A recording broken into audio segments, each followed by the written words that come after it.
name. One in Jesus' name. One in the Holy Ghost.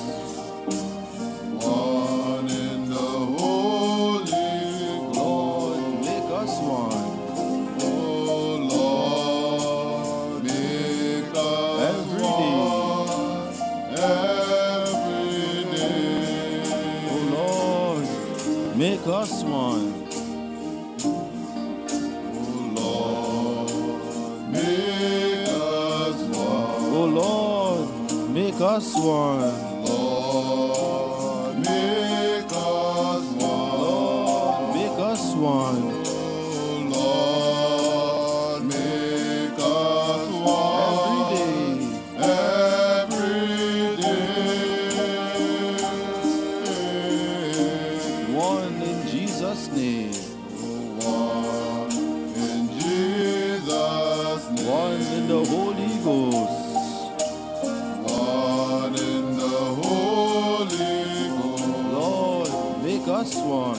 Oh Lord, make us one. Every day. Every day. Lord, make us one.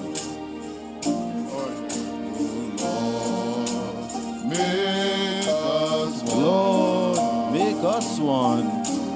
Lord, make us one. Lord, make us one. Oh Lord, make us one. Every day. One in Jesus' name. One in Jesus' name. One in the Holy Ghost.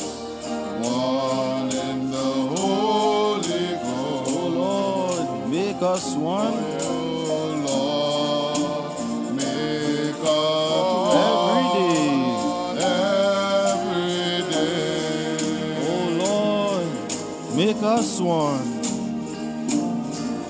Oh Lord, make us Lord, one. make us one. Lord, make us one. Lord, make us one. Oh Lord, make us Every day. every day. One in Jesus' name. One in Jesus' name. One in the Holy Ghost. One in the Holy Ghost. Lord, make us one. Oh Lord, make us Every one. day. Every day.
make us one. Lord, make us one. Lord, make us one.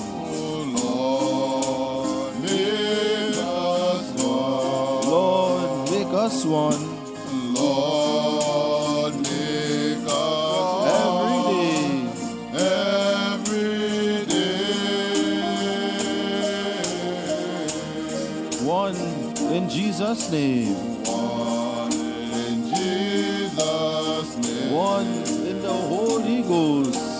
One in the Holy Ghost. Lord, make us one.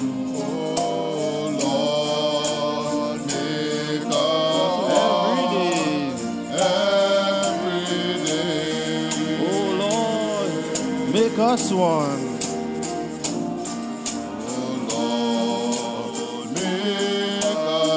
Lord, make us one. Lord, make us one. Oh, Lord, make us every day. One in Jesus' name. In Jesus' name. One in the Holy Ghost.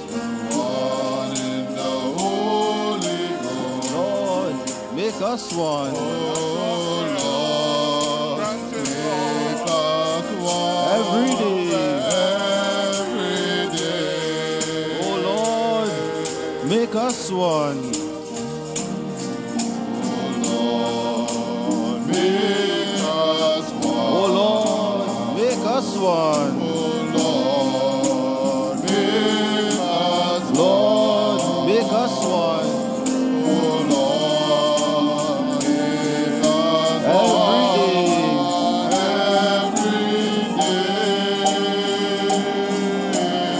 Oh, one in Jesus' name. One in the Holy Ghost. Lord, make us one.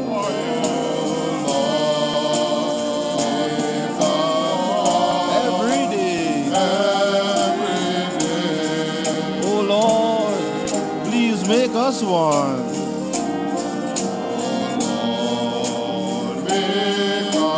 Lord, make us one. Lord, make us one. Every way.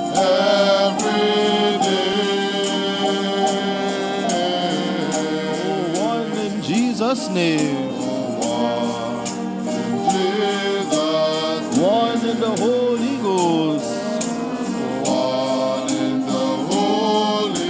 Oh Lord, make us one. Oh, every day. Oh Lord, make us one.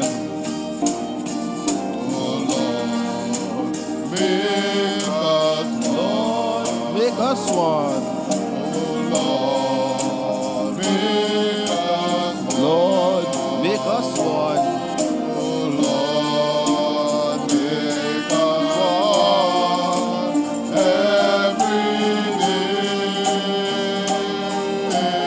One in Jesus' name.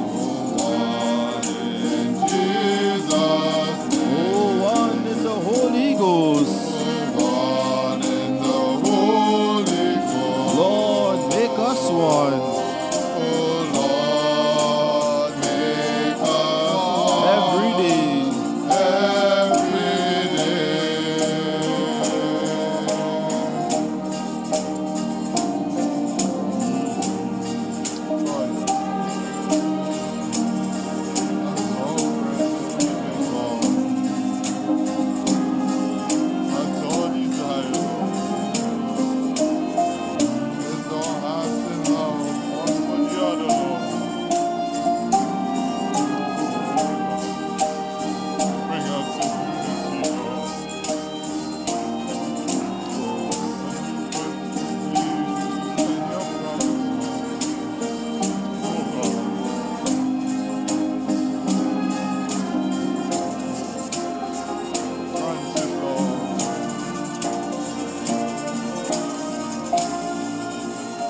heaven came down, heaven came and down, glory and glory filled my soul. filled my soul. When at the cross,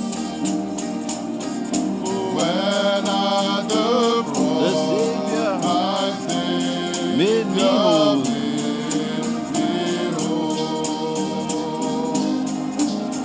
My sins were washed away, My sins were washed and my night was turned to day. and my night was turned to day. Oh, heaven came down, Heaven came down, and glory and glory filled my soul. my soul. Oh, what a wonderful, Oh, what a wonderful day. wonderful day. Day I will never forget. Day I will never forget. After I wandered in darkness away, After I wandered in darkness away, Jesus my Savior, Jesus, my Savior, I met. I met. Oh, what a tender, Oh, what a compassionate friend. compassionate friend. He met the need of my heart. The need of my heart. Oh, shadows dispelling, Shadows with joy I'm telling, with joy I am He telling. made all He made all the darkness my depart. darkness depart. Oh, heaven came down, Heaven came down, and glory and glory filled my soul. filled my soul. When at the cross, When at the the cross, Savior made me whole. Savior made me whole. My sins were washed away, My sins were washed away, and my night was turned to day. and my night was turned to day. Oh, heaven came down, Heaven came down, and glory filled my and soul. glory filled my soul. Born of the Spirit, Born of the Spirit, with life from above, with life from above, into God's family divine, into God's family divine, justified fully through Calvary's love. justified fully through Calvary's love. Oh, what a standing is Oh, mine, what a standing is mine. and the transaction so And quickly. the transaction so quickly was When made. as a sinner I came, When as a sinner I came, took up the offer of grace. took up the offer of He did grace. proffer, He did proffer. He saved me. Saved me. Oh, praise. praise His dear name. Oh, heaven came down, Oh, heaven came down, and glory filled my and soul. glory filled my soul. When at the cross, my Savior made me whole. When at the cross, my Savior made me whole. My sins were washed away, Oh, my sins were washed away, and my night turned to day. and my night was turned to day. Oh, heaven came down,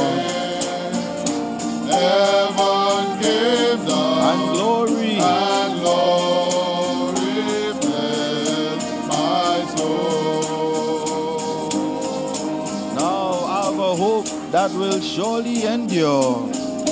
Now our hope that will surely endure. After the passing of time, After the passing of time. our future in heaven for I sure. have a future in heaven for sure. There are those mansions There sublime. are those mansions sublime. It's because of that wonderful day. And it's because of that wonderful day. When at the cross I When believe at the cross I believe. riches eternal Riches and blessings eternal supernal and blessings supernal. from His precious From hand. His precious hand I receive. Heaven came down And heaven came and down. glory filled my And soul. glory filled my soul. When at the cross my Savior made me whole. When at the cross my Savior made me whole. My sins were washed away. Oh, my sins were washed away. And mine hand was turned to Thee. And mine hand was turned to Thee. Heaven came down Heaven came and down. glory And glory filled my soul. my soul.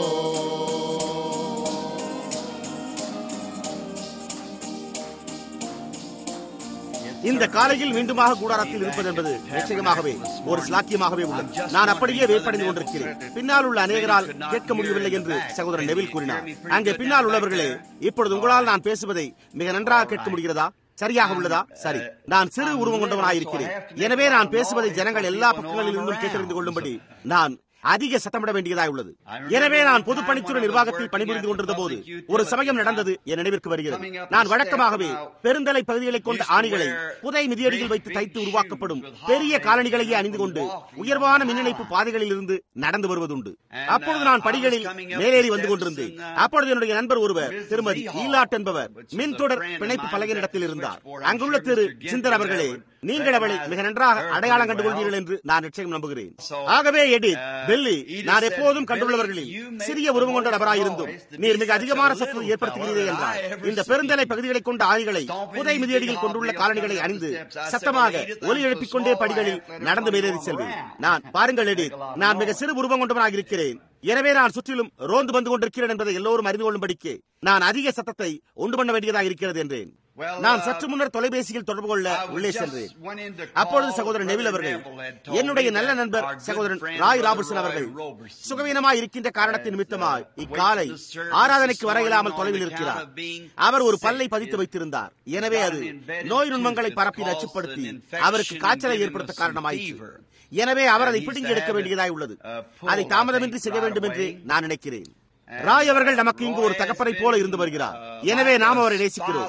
ஆகையால் நான், சகோதரன் ராய் அவர்களே, இப்பொழுது இன்னும் ஒரு சில நிமிடங்களில் நான் ஆராதனைக்காக உள்ளே செல்ல போகிறேன் என்று, மேலும் நான் உங்களுக்காக இக்காலையில் நாங்கள் யாவரும் ஜெபிக்கும்படியாக நான் சபையை கேட்டுக்கொள்ளப் போகிறேன் என்றும், நாளை அவர் அங்கு செல்லும் போது இது கவனமாய் செய்யப்பட வேண்டும் என்றும் கூறினேன். அந்த பல்லானது கோணலாக அல்லது அதை போன்ற ஏதோ ஒரு விதமாக வளர்ந்துள்ளது. அது முறைப்படி இல்லாமல் பதிக்கப்பட்டுள்ளது. எனவே அவர்கள் அதனை வெளியே துண்டித்து பின்னர் பிடுங்கி எடுக்க வேண்டியதாய் உள்ளது. சகோதரன் ராய் அவர்கள் ஓய்வு பெற்றுள்ள ஒரு படைத்துறை வீரர். நீங்கள் யாவரும் அறிந்துள்ளபடி 2ஆம் உலகப் போரில் அவர் சின்னாபின்னமாக சுடப்பட்டிருந்தார். அது தேவனுடைய நன்மைக்கானதா இல்லாதிருந்திருக்குமானால் அவர் பிழைத்திருக்கவும் கூட மாட்டார். அவர் மரித்தோர் மத்தியில் நீண்ட நேரமாக கிடத்தப்பட்டிருந்தார். கரங்களில் இங்கே சுட்டு சிதைக்கப்பட்டு, கால்களிலும் வெடித்து சிதைக்கப்பட்டு, முக்கியமான நரம்புகள் மரித்தே போய்விட்டிருந்தன. ஆகையால் மருத்துவரோ அவர் எப்படியாவது பிழைத்தாலும் அவர் ஒருபோதும் ஓரடி கூட எடுத்து வைத்து நடக்க மாட்டார் என்று கூறிவிட்டார். ஆனால் தேவனுடைய கிருபையினால் அவர் ஒவ்வொரு நாளும் பணிபுரிகிறார். உயரே ஏறி எல்லாவற்றையும் செய்கிறார். தேவன் அவருக்கு நல்லவராகவே இருந்து வருகிறார். ஏனென்றால் அவர் ஒரு நல்ல மனிதனாக இருக்கிறார். நாம் அவரை நேசிக்கிறோம். நாம் சரியாக ஜீவிப்போமேயானால் அப்பொழுது நாம் இந்த தொல்லைகளில் இருந்து விடுபாடு கொண்டவர்களாய் இருப்போம் என்பதை அது பொருட்படுத்தவில்லை. வெளிப்படையாக கூறினால் எல்லா தொல்லைகளுமே நம்முடைய வழியில் திருப்பப்படுகின்றன என்பதையே இது பொருட்படுத்துகிறது. நீதிமானுக்கு வரும் துன்பங்கள் அநேகமாயிருக்கும், கர்த்தர் அவைகள் எல்லாவற்றிலும் நின்று அவனை விடுவிப்பார். அதுவே அந்த மகிமையான பாகமாய் உள்ளது. ஆகையால் நாம் சகோதரன் ராய் அவர்களுக்காக இக்காலையில் விசேஷித்த பிரார்த்தனை ஏறெடுக்கும்படியாய் கேட்டுக் கொள்ளப் போகிறோம். அதே சமயத்தில் இங்குள்ள எவரேனும் ஜெபித்துக் கொள்ளப்பட வேண்டும் என்றோ ஜெபத்தில் நினைவு கூறப்பட வேண்டும் என்று இருக்கிறார்களா என நான் எதிர்பார்க்கிறேன். அப்படியானால் அவர்கள் தங்களுடைய கரங்களை அப்படியே உயர்த்துவார்களே ஆனால் நலமாயிருக்கும். சரி, அது அருமையாய் உள்ளது. நீங்கள் விரும்பினால் நாம் ஜெபிக்கையில் அப்படியே சற்று நேரம் எழும்பி நிற்போமாக. Lord, we come today at the beginning of the Sabbath, and the sun is just கர்த்தாவே, taking its நாங்கள் ஓய்வு நாளின் துவக்கத்தில் இன்றைக்கு வருகிறோம். இப்பொழுது சூரியனானது ஜீவனுக்கென்று நியமிக்கப்பட்டிருக்கிறவர்களுக்கு வெளிச்சத்தையும் ஜீவனையும் கொண்டு வரும்படியாக உலகத்தினூடாக எழும்பி தன்னுடைய செயல்முறையை செயல்படுத்திக் கொண்டிருக்கிறது. And at the beginning of the service, which we are a portion of your church, ஆராதனையின் துவக்கத்திலே நாங்கள் உம்முடைய சபையின் ஒரு பங்காயிருக்கிறோம். சரீரத்திற்கான சரீர பிரகாரமான சுகமளித்தலுக்கென சுகமளிக்கும் ஆராதனைகளை நடத்தும்படியாக எங்களுடைய மீறுதல்கள் நிமித்தம் காயப்பட்டு எங்களுடைய ஸ்தோத்திரிக்கப்பட்ட கர்த்தரின் தழும்புகளால் குணமாக்கப்பட்டு அவருடைய விருப்பங்களையும் வாஞ்சைகளையும் நிறைவேற்றும்படியாக அடைக்கப்பட்டிருக்கிறோம். சூரியன் தன்னுடைய செட்டைகளை வீசும்படி எழும்ப துவங்கினது போல ஆராதனையின் துவக்கத்திலேயே பாடல்களிலும் மற்றும் உள்ளவைகளிலும் எங்களுடைய இருதயங்கள் எழுப்பப்பட துவங்க வேண்டும் என்று நாங்கள் வேண்டிக் கொள்கிறோம். கர்த்தாவே, நாங்கள் இக்காலையில் உடைய தாழ்மையான ஊழியக்காரரான எங்களுடைய அருமையான வெளியேறப்பட்ட சகோதரன் ராய் ராபர்ட்சன் அவர்களை நினைவு கூறுகிறோம். நீரே யுத்தகளத்தில் அவருடைய ஜீவனை காத்து அவருக்கு நல்லவராக இருந்து வருகிறீர் என்பதை நாங்கள் அறிவோம். ஆனால் இன்றைக்கு அவர் வேதனையில் அவதியுற்றுக் கொண்டிருக்கிறார். அதனால் அவரால் சபைக்கு வருகை தர முடியவில்லை. கர்த்தாவே, அவர்கள் மார்க்கு என்னும் பெயர் கொண்ட யோவானின் வீட்டில் ஜெபித்துக் கொண்டிருந்த போது பேதுரு சிறை வைக்கப்பட்டிருந்த சிறைச்சாலைக்குள் தூதன் வந்து அங்கே ரகசியமான முறையில் கதவுகளை திறந்து அவனை வெளியே வழிநடத்தினான். ஓ கர்த்தாவே, நீர் இன்னமும் தேவனாயிருக்கிறீர். இக்காலையில் அந்த தூதர்கள் உம்முடைய கட்டளையில் இருக்கிறார்கள். கர்த்தாவே, நாங்கள் இங்கே இந்த தேவனுடைய வீட்டில் ஜெபித்துக் கொண்டிருக்கையில் அந்த தூதர்கள் சகோதரன் ராபர்ட்சன் அவர்களுடைய வீட்டிற்கு செல்ல வேண்டும் என்று நாங்கள் ஜெபிக்கிறோம். அவருடைய வாஞ்சை இங்கே அவருடைய ஸ்தானத்தில் இருக்க வேண்டும் என்பதே ஆகும். ஆனால் துன்பமானது அவரை பிடித்து வைத்துக் கொண்டது. தேவனுடைய தூதர்கள் அவரை விடுவிக்கவும் அவர் தேவனுடைய வீட்டில் மீண்டும் அவருடைய ஸ்தானத்தை எடுக்கும்படியாக அவரை குணமாக்கவும் செய்வீராக. மற்றவர்களும் கஷ்டத்தினூடாக வந்துள்ளனர். அவர்கள் சுகவீனமாய் இருந்து வருகின்றனர். ஒரு வயோதிக பெண்மணி தன்னுடைய கால் தளர்வுற்ற நடையோடு அவளுடைய இருக்கையில் அமர தன்னுடைய கரங்களை உயர்த்தியவாறு சென்றதை நாங்கள் கண்டோம். அவள் சுகமாக்கப்பட வேண்டும் என்றே தேவனுடைய வீட்டிற்கு வந்திருக்கிறாள். கர்த்தாவே, அவள் துள்ளி குதித்து ஒரு வாலிப பெண்மணியின் இளமையோடு வெளியே நடந்து செல்லும்படி அருள் புரியும்.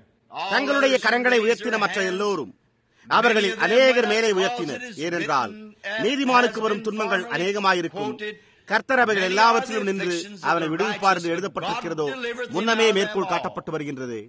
நாங்கள் இன்றைக்கு விசுவாசத்திற்குள்ளாக விசுவாச கரங்களுக்குள்ளாக பறந்து செல்வோமாக. அதுவே எங்களை எல்லா சுகவீனங்களில் இருந்தும் துன்பங்களில் இருந்தும் விடுவிக்கும். ஆராதனையானது முடிவடைகின்ற போது எங்கள் மத்தியில் உள்ள ஒருவரும் பலவீனமாய் இல்லாதிருப்பார்களாக.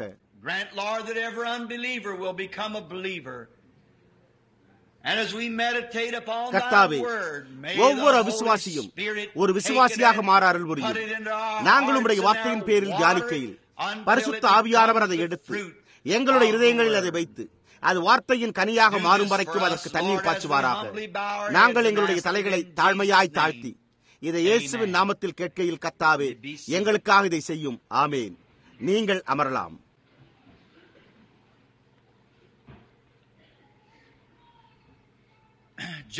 இக்காலைக்கான ஆராதனையின் செய்திக்குள்ளாக நாம் செல்லும் முன்னர் உங்களுடைய சிந்தைகளில் இதை சற்று கவனமாக வைத்துக் கொள்ள வேண்டும் என்று நான் விரும்புகிறேன். உங்களில் எவரேனும் பருவகால விடுமுறை ஓய்வு நேரங்களை கொண்டிருந்து திங்கட்கிழமை துவங்கி ஒரு வாரத்திற்கு ஒஹாயோ மிடில் டவுனில் நடைபெற உள்ள ஆராதனைகளில் ஒன்றில் கலந்து கொள்ள வேண்டும் என்று விரும்பினால் அது காம்ப் மைதானங்கள் என்ற இடத்தில் நடைபெற உள்ளது. ஜீன் அவர்களே, உங்களுக்கு காம்ப் மைதானங்களின் பெயர் தெரியுமா? சகோதரன் சில்வான், மிடில் டவுன் ஒரு சிறிய பட்டணமாயிருக்கிறது. ஏறக்குறைய இங்குள்ள ஜெஃபர்சன்வில்லை போன்றிருக்கும் என்று நான் உத்தேசிக்கிறேன். அது ஒரு கூடைப்பந்தாட்ட மையமாய் உள்ளது. சகோதரன் சில்வான் அவர்கள் அங்கே மெய்ப்பனாக இருக்கிறார். ஏறக்குறைய 60,000 பேர்களின் ஒத்துழைப்பினை கொண்ட முழு சுவிசேஷ சபைகளின் சபை ஒன்றில் இந்த கூட்டம் நடைபெற உள்ளதால் காம்ப் மைதானங்கள் எங்குள்ளன என்பதை அவர்களால் உங்களுக்கு கூற முடியும். அந்த காம்ப் மைதானத்தில் அநேக குடிசைகள் இருக்குமா, எனவே அங்கு வர விரும்புகிற ஜனங்களை அவர்கள் கவனித்து பேணுவார்கள் என்று எனக்கு கூறப்பட்டுள்ளது. இக்கூட்டங்கள் திங்கட்கிழமை துவங்கி சனிக்கிழமை வரை 6 நாட்கள் நடைபெறும். மற்ற சபைகளின் காரணமாக ஞாயிற்றுக்கிழமை என்று கூட்டம் நடைபெறாது. ஏனென்றால் அவர்கள் தங்களுடைய வழக்கமான ஆராதனைகளுக்கு செல்வார்கள். சுகமளிக்கும் ஆராதனைகள் அல்லது ஒவ்வொரு இரவும் ஒருவேளை வியாதியஸ்திற்கான ஜெபம் ஏறெடுக்கப்படலாம். ஒவ்வொருவரும் அழைக்கப்படுகிறீர்கள். அது ஆகஸ்ட் மாதம் 10ஆம் தேதி துவங்கி 15ஆம் தேதி வரை திங்கட்கிழமை முதல் சனிக்கிழமை வரையிலும் நடைபெறும். நீங்கள் பருவகால விடுமுறை ஓய்வு நேரங்களில் இருந்து கொண்டிருந்தால், உங்களுடைய பருவகால விடுமுறை ஓய்வு நேரம் இனி இருக்கப் போவதா இருந்தால், நீங்கள் அதை இப்படிப்பட்ட ஒரு வழியில் அதை கழிக்க விரும்பலாம். பாருங்கள், அப்பொழுது நாங்கள் நிச்சயமாகவே உங்களை வரவேற்க மகிழ்ச்சி அடைவோம்.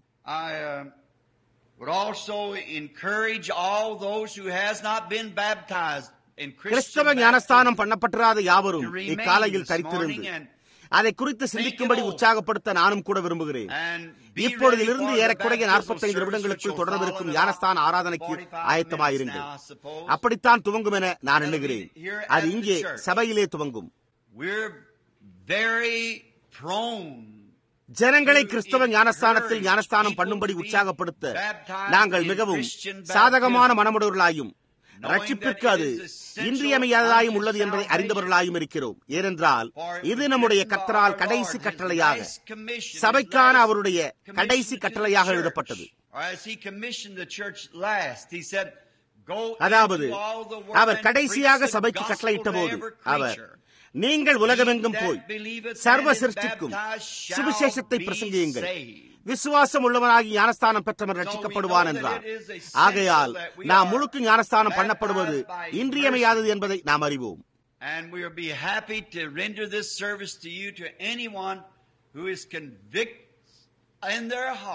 இயேசு கிறிஸ்து தேவனுடைய குமாரன் என்று தங்களுடைய இருதயத்தில் உறுதி கொண்டு அவர் பாவிகளை ரட்சிக்க மரித்தார் என்றும், அவர் மரித்து ரட்சிக்கும்படியான ஒருவராய் நீங்கள் இருந்தீர்கள் என்றும், உங்களுடைய பாவ மன்னிப்பிற்காக இயேசு கிறிஸ்துவின் நாமத்தில் ஞானஸ்தானம் பண்ணப்படுவதற்கு வர விரும்பி உங்கள் பாவங்கள் மன்னிக்கப்படுகின்றன என்றும், நீங்கள் கர்த்தராகிய இயேசுவின் ஒரு சீஷனாக இப்பொழுது மாறப்போகின்றீர்கள் என்ற உங்களுடைய உறுதியை எடுத்துக்கொண்டு உலகிற்கு அதனை கூற விரும்பும் எவருக்கும் நாங்கள் இந்த ஆராதனையில் ஞானஸ்தானம் கொடுக்க மகிழ்ச்சியாயிருப்போம். உங்களுக்கு செல்வதற்கு சபை இல்லாதிருக்குமாயின் அப்பொழுது நீங்கள் எங்களோடு ஐக்கியம் கொள்ளும்படி உங்களை ஏற்றுக்கொள்ள நாங்கள் மகிழ்ச்சி அடைவோம். இங்கு எங்களுக்கு அங்கத்தின் உறுப்பினர்களே கிடையாது. எல்லா ஸ்தாபனங்களில் இருந்தும் கிறிஸ்துவின் சரீர அங்கத்தினர்கள் எல்லோருக்குமான ஒரு திறந்த கூடாரமாய் இருக்கிறது. நாங்கள் ஸ்தாபன பாகுபாடற்றவர்களாக காணப்படுகிறோம். நாங்கள் எல்லா ஜனங்களுக்கும், அவர்கள் யாராயிருந்தாலும், என்ன நிறமாயிருந்தாலும், எந்த இனமாயிருந்தாலும் அல்லது என்ன கோட்பாடாய் இருந்தாலும் பொருட்படுத்தாமல் வாசல்களை திறக்கிறோம். ஒவ்வொருவரும் வரவேற்கப்படுகிறீர்கள். விருப்பமுள்ளவன் வரக்கடவன். உங்களுக்கு வேறெந்த சபையும் இல்லை என்றால் நீங்கள் எங்களோடு ஐக்கியம் கொள்ளும்படி வருவதற்கு நாங்கள் மகிழ்ச்சி அடைவோம். சேர்ந்து கொள்ள ஒன்றுமே இல்லை. வாசல்கள் திறந்திருக்கையில் அப்படியே உள்ளே வந்து எங்களோடு ஐக்கியம் கொள்ளுங்கள். அவ்வளவுதான் உங்களுக்கு தேவை. எனவே அந்த விதமாக அப்படியே உள்ளே வாருங்கள். திறந்த இருதயத்துடன் வந்து முனைந்து ஈடுபட்டு நாங்கள் தேவனுடைய ராஜ்யத்தின் நிமித்தமாக விரைந்து செயல்படுகையில் எங்களுக்கு உதவி செய்யுங்கள். ஏனென்றால் வேதாகமத்தில் உரைக்கப்பட்டுள்ள எல்லா காரியங்களும் நிறைவேற்றப்படும் வேளையானது சமீபித்து விட்டது என்று நாங்கள் விசுவாசிக்கிறோம். உங்களில் அநேகர் ஐக்கிய நாடுகளுக்கு அந்த ஒரு நாள் குருசேவ் அவர்கள் விடுத்துள்ள அறிக்கையை வாசித்திருப்பீர்கள் என்பதில் சந்தேகமே இல்லை. அது ஒரு நண்பரின் மூலமாக கனடா தேசத்து பத்திரிகையில் இருந்து எனக்கு எடுத்து மேற்கோள் காட்டப்பட்டது. அவர், தேவன் ஒருவர் உண்டென்றால் அவர் முதலாளிகளாகிய உங்களைக் கொண்டு அவர் ஆரம்பத்தில் செய்தது போன்றே மீண்டும் ஆலயத்தை சுத்தப்படுத்தவும் துடைக்கவும் ஆயத்தமாயிருப்பார் என்றார். ஆகையால் இப்பொழுது உங்களால் அவர் மீண்டும் ஆலயத்தை துடைக்க ஆயத்தமாய் இருக்கிறார் என்னும் வரியில் மறைந்து கிடக்கும் பொருளை அறிந்து கொள்ள முடியும். ஒரு பொது உடைமைவாதி பக்தி உண்டாக்கும் அதை போன்ற ஒரு காரியத்தை கூற வேண்டியதாய் இருந்திருக்குமா? இருந்த போதிலும் அவர் ஏதோ ஒரு காரியத்தை உடையவராயிருந்தார். அது உண்மை. துவக்கத்தில் அது முதலாளிகளாயிருந்து அதுவே தொல்லையை விளைவித்தது. நாம் முதலாளிகளாயிருக்கிறோம். our dear beloved pastor, Brother Neville, make a remark on his television. நம்முடைய அருமையான அன்புக்குரிய மேய்ப்பர் சகோதரன் நெவில் அவர்கள் தன்னுடைய தொலைக்காட்சியின் பேரில் இல்லை, வானொலி ஒலிபரப்பின் பேரிலான ஒரு கருத்தை கூற அன்று ஒரு நாள் காலையில் நான் கேட்டேன். அது அப்படியே என்னுடைய சிந்தையில் பதிந்து விட்டது. அதை என்னால் மறக்க முடியவில்லை. நான் கடந்த இரவு என்னுடைய நண்பர் ஒருவருக்கு அதை எடுத்து கூறினேன். And that was this, that there will, after the taking away of the Holy Spirit, அது இதுவாயிருந்தது. பரிசுத்த ஆவியானது பூமியை விட்டு எடுக்கப்பட்ட பிறகு அந்த சம்பிரதாயமான சபை மார்க்கமானது எந்த வித்தியாசத்தையுமே அறியாமல் தொடர்ந்து செயல்படும். நீங்கள் எப்போதாவது எத்தனை பேர் அதை கேட்டீர்கள்? அது பெரும் வியப்புட்டுதலாய் இருந்ததல்லவா? அவர்கள் பரிசுத்த ஆவியை அறியார்கள். எனவே அது போய்விடும்போது அவர்கள் அறிந்து கொள்ள மாட்டார்கள். அவர்கள் அப்படியே அதே விதமாகவே சென்று செயல்பட்டுக் கொண்டிருக்க போகிறார்கள். கிறிஸ்துவின் சரீரத்துக்குள்ளாக கடைசியான ஒருவர் முத்தரிக்கப்படும் போதும் அவர்கள் அப்படியே தொடர்ந்து சென்று அதற்கு மனமாற்றம் அடைந்தவர்களை கொண்டு வர முயற்சித்துக் கொண்டிருப்பார்கள். ஏனென்றால் அது என்னவென்றே அவர்களுக்கு தெரியாது. அவர்கள் வழக்கமாக இருந்து வந்தது போன்றே அவர்களுடைய சம்பிரதாயமான மார்க்கம் தொடர்ந்து செயலாற்றும். இப்பொழுது அது எனக்கு பதிந்து விட்டது போல உங்களுக்கு பதியாமல் இருக்கலாம். ஆனால் அது உண்மையாகவே ஒரு பெரும் வியப்பூட்டும் வாக்குமூலமாக இருந்தது. அதாவது அவர்கள் பரிசுத்த ஆவியை தவறவிடும் அளவிற்கு மார்க்க ரீதியான சடங்காச்சார முறைகளில் இருந்து கொண்டு அவ்வளவாய் தொடர்பில் இருக்கிறார்கள். ஏனென்றால் அது என்னவாய் இருக்கிறது என்று துவக்கத்திலேயே அவர்கள் அறியாதிருக்கிறார்கள். தேவன் நம் மீது இரக்கமாய் இருப்பாராக. சகோதரனே, இந்த ஜீவியத்தில் அவருக்கு மிக மிக சிறிய துக்கம் நேரிட்டாலும் கூட அதை என் இருதயத்தில் அறிந்து கொள்ளும் அளவிற்கு நான் ஜீவிக்க வேண்டும் என்பதே என்னுடைய வாஞ்சையாயிருக்கிறது. அவரை துக்கப்படுத்தும் ஏதோ ஒன்றை நான் செய்தால் நான் அந்த நொடி பொழுதே அதை உணரக்கூடியவனாயிருக்க வேண்டும். அவர் இல்லாமல் தனிமையாய் இருக்க நேரிட்டால், அவர் இங்கு இல்லாமல் இருக்கும் போது நான் இங்கு இருக்க விரும்பவில்லை. அப்பொழுது நானும் போய்விட வேண்டும் என்றே விரும்புகிறேன். ஆமையா, ஏனென்றால் அப்பொழுது கிருபாசனத்தில் ரத்தமே இருக்காது. அது இருளாய், புகையாய், கருமையாய் இருக்கும். அந்த நேரத்தில் நம்முடைய வழக்கிற்கு வழக்காட அங்கே நியாயசாஸ்திரியே பரிசுத்த ஸ்தலத்தில் இருக்க மாட்டார். அதை கூறுகிற வேத வாக்கியத்தை நீங்கள் அறிவீர்களா? பரிசுத்த ஸ்தலம் புகைந்து கொண்டிருந்தது, கிருபாசனத்தில் ரத்தமே இல்லாதிருந்தது. அப்பொழுது அது நியாய தீர்ப்பாயிருந்தது. கர்த்தர் இலையுதிர் காலத்தின் ஆரம்பத்தில் கொஞ்ச காலத்திற்கு ஒரு சில இரவுகள் எழுப்புதல் கூட்டங்களை அருள்வாரானால் நலமாயிருக்கும். நான் இதை என் மனதில் வைத்துள்ளேன். அதாவது நான் வெளிப்படுத்தின விசேஷ புத்தகத்தை எடுத்து அதன் பேரிலான ஒரு ஆய்வினை செய்யும்படியாக அப்படியே வெளிப்படுத்தின விசேஷ புத்தகத்தினூடாக தொடர்ந்து சென்று பிரசங்கிக்க விரும்புகிறேன். இப்பொழுது இன்றைக்கு அநேகர் ஜெபிக்கப்படுவதற்காக உள்ளே வருகின்றனர் என்பதை நான் அறிவேன். என்னுடைய அலுவலகமோ இன்றைக்கு இல்லை, இந்த வாரம் மூடப்பட்டிருந்தது. எனவே சில ஜனங்கள் உள்ளே வந்திருந்தும் செபித்துக் கொள்ளப்படுவதற்கான ஒரு தருணம் கிடைக்கவில்லை. ஏனென்றால் அந்த பையன்கள் ஒரு நாள் முழுமையாக ஓய்வெடுத்துக் கொள்ளும்படியாக அங்கே வெளியே சென்று விட்டிருந்தனர். அவர்கள் அதிகமான பணியினை செய்ய வேண்டியதாக இருக்கிறது. அவர்களுடைய சொந்த பணி, இன்னும் கூடுதலான கூடார பணியும் மற்றும் என்னுடைய தொலைபேசி அழைப்புகள் மற்றும் எல்லாவற்றையுமே செய்ய வேண்டியவர்களாக இருக்கிறார்கள். எனவே அது உங்களை சீக்கிரத்தில் உங்களுடைய அமைதியை எளிதில் இழக்க செய்து விடுகிறது. ஆகையால் அதுதான் காரணம். ஆகவே நான் எப்பொழுதாவது ஒரு முறை எங்காவது வெளியே சென்று வித்தியாசமாக ஏதோ ஒரு காரியத்தை செய்தாக வேண்டும். அவர்களும் கூட அதை செய்கிறார்கள் என்பதை நான் அறிவேன். ஆகையால் அவர்கள் என்னை அழைத்தனர். அப்பொழுது நான் அது சரியா இருக்கும் என்று நான் கருதுகிறேன் என்றேன். இன்னும் ஒரு சில நிமிடங்களில் நாங்கள் வியாதிஸ்தர்களுக்காக ஜெபிக்கப் போகிறோம். நாம் தேவனுடைய வார்த்தையிலிருந்து கொஞ்சம் வாசிக்கலாம் என்று எண்ணினேன். இப்பொழுது நீங்கள் உங்களுடைய வேதாகமங்களை வைத்திருந்தால் நாம் ஏசாயாவின் புத்தகத்திற்கு திருப்புவோமாக. நீங்கள் உங்களுடைய வேத புத்தகத்தை எடுத்து அதை வாசிப்பதை நான் காண விரும்புகிறேன். If no more than just one or two words we read, yet it's God's eternal, immortal word. நான் வாசிக்கிறேன். நாம் வெறுமனே ஒன்று அல்லது இரண்டு வசனங்களுக்கு மேலாக வாசிக்கப் போவதில்லை. அதே சமயத்தில் அது தேவனுடைய நித்தியமான அழிவில்லாத வார்த்தையாயிருக்கிறது.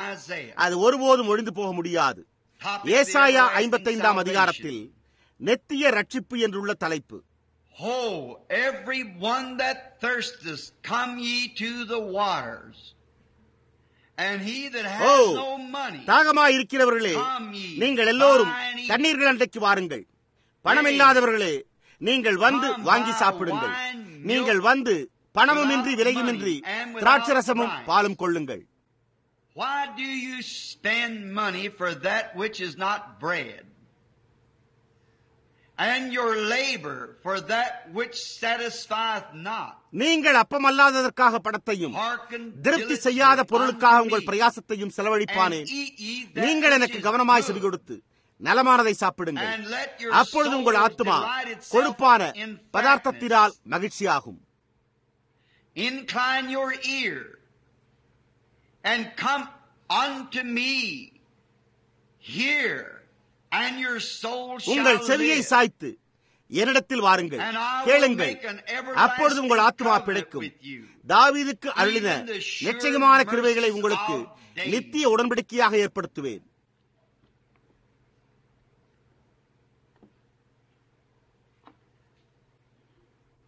I'd like to speak to you just for a few moments on the subject with நான் உங்களிடத்தில் ஒரு சில money or நிமிடங்கள் without price. பணமுமின்றி விலையுமின்றி என்ற பொருளின் பேரில் பேச விரும்புகிறேன். There is so many entertaining things of our days. There's so much to entice நம்முடைய நாட்களில் மிக அதிகமான மகிழ்வூட்டும் காரியங்கள் இருக்கின்றன. நாம் இன்பங்கள் என்று அழைக்கும் அநேகமானவை ஜனங்களை கவர்ந்தெடுக்கும்படியாய் உள்ளன. அது எல்லா ஜனங்களுக்குமானதாயும் எல்லா வயதினருக்குமானதாயும் உள்ளது. There are the enticements for the young people. The modern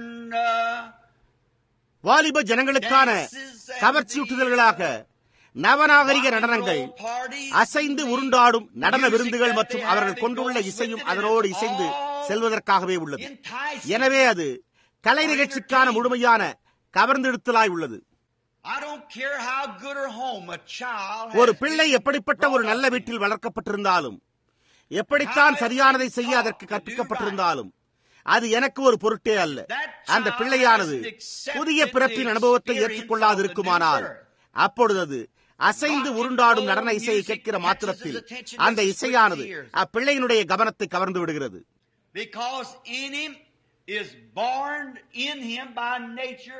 ஏனென்றால் அவனுக்குள்ளாக ஒரு மாம்சப்பிரகாரமான ஆவியானது இயல்பாகவே அவனுக்குள்ளாக பிறந்துள்ளது. எனவே அந்த சிறு பிள்ளையினுடைய ஆவியை பிடித்துக் கொள்ளும்படி இன்று பிசாசின் வல்லமை மிகவும் மகத்தானதாய் உள்ளது. How much more will it do to the old man that has rejected the new? அப்படியானால் புதிய பிறப்பை புறக்கணித்திருக்கிற பெரியோர்களை அது எவ்வளவு அதிகமாய் பற்றி பிடிக்கும். ஏனென்றால் உங்களுடைய ஜீவியமானது மாற்றப்படுகிற போது மட்டுமே, நீங்கள் மாற்றமடைந்திருக்கும் போது தேவனுடைய ராஜ்யத்திற்குள்ளாக புதிதாய் பிறக்கின்றீர்கள். ஆனால் உங்களுக்குள் மாற்றமடைந்திருந்தால் ஒழிய நீங்கள் எவ்வளவுதான் பக்தி உள்ளவர்களாய் இருந்தாலும் அது ஒரு பொருட்டல்ல. உங்களுடைய சுவாபமோ உலகத்தின் காரியங்களில் இருந்த விதமாகவே இருக்கும். உங்களால் ஆராதிக்க முடியும், பக்தி உள்ளவர்களாய் இருக்க முடியும், ஆனால் இன்னமும் ஒரு விதமாக உங்களை வலிந்து இழுக்கும் வல்லமை அப்படியே இருக்கும். ஏனென்றால் இந்த பழைய பாவ மனுஷனும் அவனுடைய வாஞ்சைகளும் இன்னும் உங்களுக்குள்ளாக மரிக்கவில்லை. ஆனால் கிறிஸ்துவானவர் ஒருமுறை உங்களுடைய இதயத்தில் உள்ள சிங்காசனத்தை எடுத்துக் கொள்ளட்டும். அப்பொழுது அந்த காரியங்கள் தொல்லைப்படுத்தாது. அது அவ்வளவு மகத்தானதாக இருக்கிறது. என்னால் அந்த மனிதனுடைய பெயரை குறிப்பிட்டு கூற முடியாது. ஏனென்றால் இப்பொழுது அவருடைய பெயரை என்னால் நினைவுபடுத்திக் கொள்ள முடியவில்லை. ஆனால் உங்களில் அநேகருக்கு அவரை நினைவிருக்கும். ஒரு தீவு இருந்ததாக அவர்கள் கூறுகிறார்கள். அப்பொழுது புருஷர்கள் அங்கு செல்லும் போது அங்குள்ள பதுங்கிடத்திலிருந்து பெண்கள் வெளியே வந்து பாடுவார்களாம். அவர்களுடைய பாடல்கள் மிகுந்த ஆவலூட்டி ஏய்ப்பதா இருக்குமா? அப்பொழுது அந்த கப்பல்களில் உள்ள கப்பலோட்டிகள் கடந்து செல்கையில் உள்ளே வருவார்களாம். அப்பொழுது அந்த பதுங்கிடத்தில் உள்ள வீரர்கள் விழிப்பற்றிருக்கிற இந்த கப்பலோட்டிகளை பிடித்து அவர்களை கொன்று போடுவார்களாம். அப்பொழுது ஒரு குறிப்பிட்ட மகத்தான மனிதன் அந்த இடத்தை கடந்து செல்ல வேண்டியவனாய் இருந்தானாம்.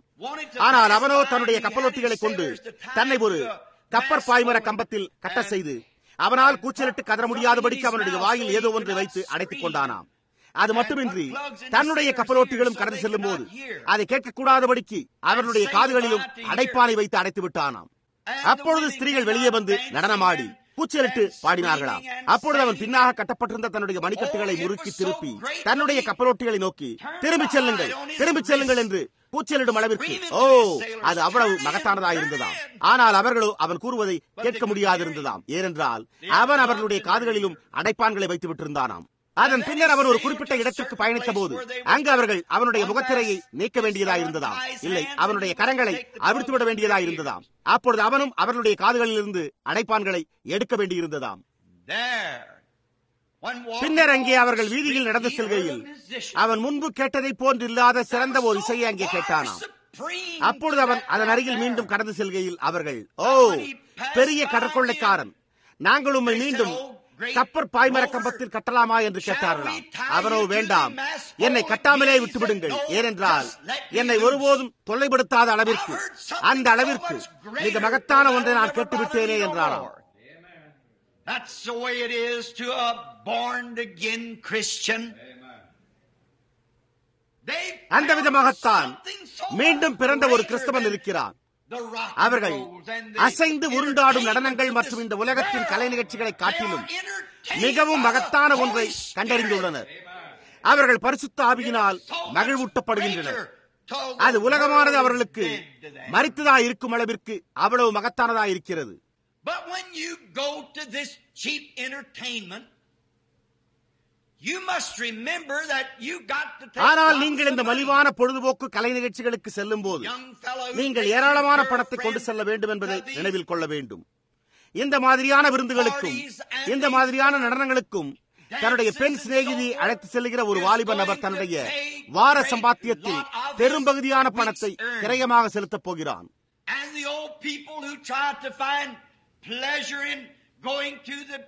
மதுபான கடைகளில் குடித்து தங்களுடைய வாராந்திர துக்கங்களை போக்கும்படியான இன்பத்தை கண்டறிய முயற்சிக்கிற வயோதிக ஜனங்களும் பெரிய தொகையை அவர்கள் செலுத்தும்படிக்கே செல்லுகிறார்கள்.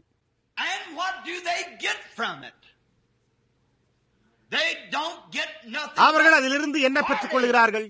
அவர்கள் கடுந்துயரத்தை தவிர வேறொன்றையுமே பெற்றுக் கொள்கிறதில்லை. நீங்கள் என்றோ ஒரு நாள் அதற்காக தேவனிடத்தில் கணக்கு ஒப்புவிக்க வேண்டும் என்பது நினைவிருக்கட்டும். பாவத்தின் சம்பளம் மரணம். நீங்கள் அதனை கொண்டு பூமியின் மேல் இங்கு ஒன்றையுமே நிலைநாட்டுகிறதில்லை. அது ஒரு போலியான மாயத் தோற்றமாயிருக்கிறது. குடித்தல் துக்கத்தை மாத்திரமே கூட்டி சேர்க்கும். பாவமானது மரணத்தின் மேல் மரணத்தை மட்டுமே கூட்டும். உங்களுடைய முடிவான முறிவோ நித்தியமாக தேவனிடத்திலிருந்து வேறு பிரிதலாயும் அக்கினி கடலுக்குள் செல்வதாயும் இருக்கும். நீங்கள் நஷ்டப்படுவதை தவிர வேறெந்த காரியத்தையுமே ஆதாயப்படுத்திக் கொள்ள முடியாது.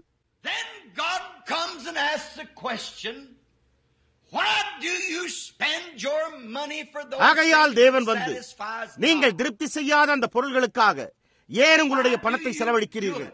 நீங்கள் ஏன் அதை செய்கிறீர்கள் என்ற கேள்விகளை கேட்கிறார். மனிதனை அதை செய்யும்படி செய்கிறது எது? அவர்கள் வைத்திருக்கிற எல்லாவற்றையும், அவர்களால் சம்பாதிக்க முடிந்த எல்லாவற்றையும் மதுபானம் வாங்கவும், ஏதோ ஒரு ஸ்திரியோடு சுற்றித் திரிய அவளுக்கு ஆடைகளை பரிசாக அளிக்க, அல்லது ஒரு விதமான உலக பிரகாரமான இச்சையான சுகபோக இன்பங்களுக்காகவுமே செலவழிக்கின்றார்கள்.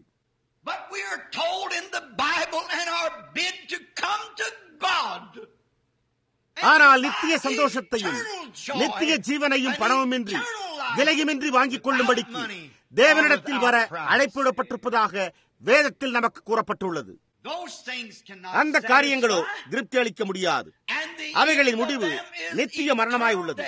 நீங்கள் பெரும்புள்ளியாய் இருக்கும்படியாகவோ, அல்லது மகிழ்வூட்டுபவராய் இருக்கும்படியாகவோ, அல்லது வேடிக்கையான பையனாய் இருக்கும்படியாகவோ, அல்லது நீங்கள் யாராய் இருந்தாலும், அல்லது புகழ் வாய்ந்த பெண்ணாய் இருந்தாலும், அல்லது அது என்னவாய் இருந்தாலும், உங்களால் ஒன்று திரட்டி சேகரிக்க முடிந்த பணம் யாவுமே அதற்கு கிரயமாகும். அதை செய்ய நீங்கள் சேமிக்கிற யாவுமே அதற்கு கிரயமாகிறது.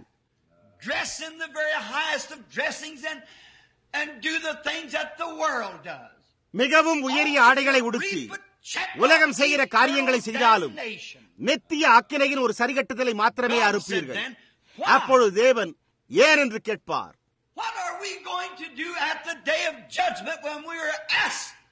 Why did we do that? What's going to be our answer? நாம் ஏன் அதை செய்தோம் என்று நாம் கேட்கப்படும் போது நியாயத்தீர்ப்பு நாளிலே நாம் என்ன செய்ய போகிறோம்? நம்முடைய பதில் என்னவாய் இருக்க போகிறது? தங்களை ஒரு கிறிஸ்தவ தேசம் என்று கூறிக்கொள்ளுகிற நவநாகரிக அமெரிக்கா என்ன பதிலை கூறப்போகிறதா இருக்கிறது? ஒரு வருட காலத்தில் ஆகாரத்தை பார்க்கிலும் மதுபானத்திற்கு அதிகமான பணமானது செலவழிக்கப்பட்டிருக்கிறது. Why spend your money for those kind of things? Yet the government would அந்த விதமான காரியங்களுக்கு ஏன் உங்களுடைய பணத்தை செலவழிக்கிறீர்கள்? அதே சமயத்தில் ஒரு மிஷனரியை கடல் கடந்து அனுப்புவதற்கு நீங்கள் அனுப்பியிருந்த $5 பெருமானமுள்ள வரிப்பணத்தை முறைப்படி வரிகளை பெற்றுக்கொள்ள அமைந்திருக்கும் ஏதோ ஒரு நிறுவனம் சரியாக பெற்றுக் கொள்ளாததால் அரசாங்கமானது உங்களை சிறைச்சாலைக்கு அனுப்பும். என்றோ ஒரு நாள் நீங்கள் ஏன் அதை செய்தீர்கள் என்று நாம் கேட்கப்படத்தான் போகின்றோம். நாம் ஒரு கிறிஸ்தவ தேசமாயிருக்கிறோம். கோடிக்கணக்கானவர்கள் அங்குள்ள அந்த ஜனங்கள் அண்டை அனுப்பப்படுகின்றனர். அதாவது நாம் அவர்களுடைய நட்பை பெற முயற்சித்துக் கொண்டிருக்கிறோம். இப்பொழுது அவர்கள் அதை புறக்கணித்துக் கொண்டிருக்கிறார்கள். எனவே குருசேவ் அவர்கள், தேவன் ஒருவர் இருப்பாரானால் அவர் தம்முடைய அரண்மனையை மீண்டும் துடைத்து சுத்தம் செய்வார் என்று கூறினதில் வியப்பொன்றுமில்லையே.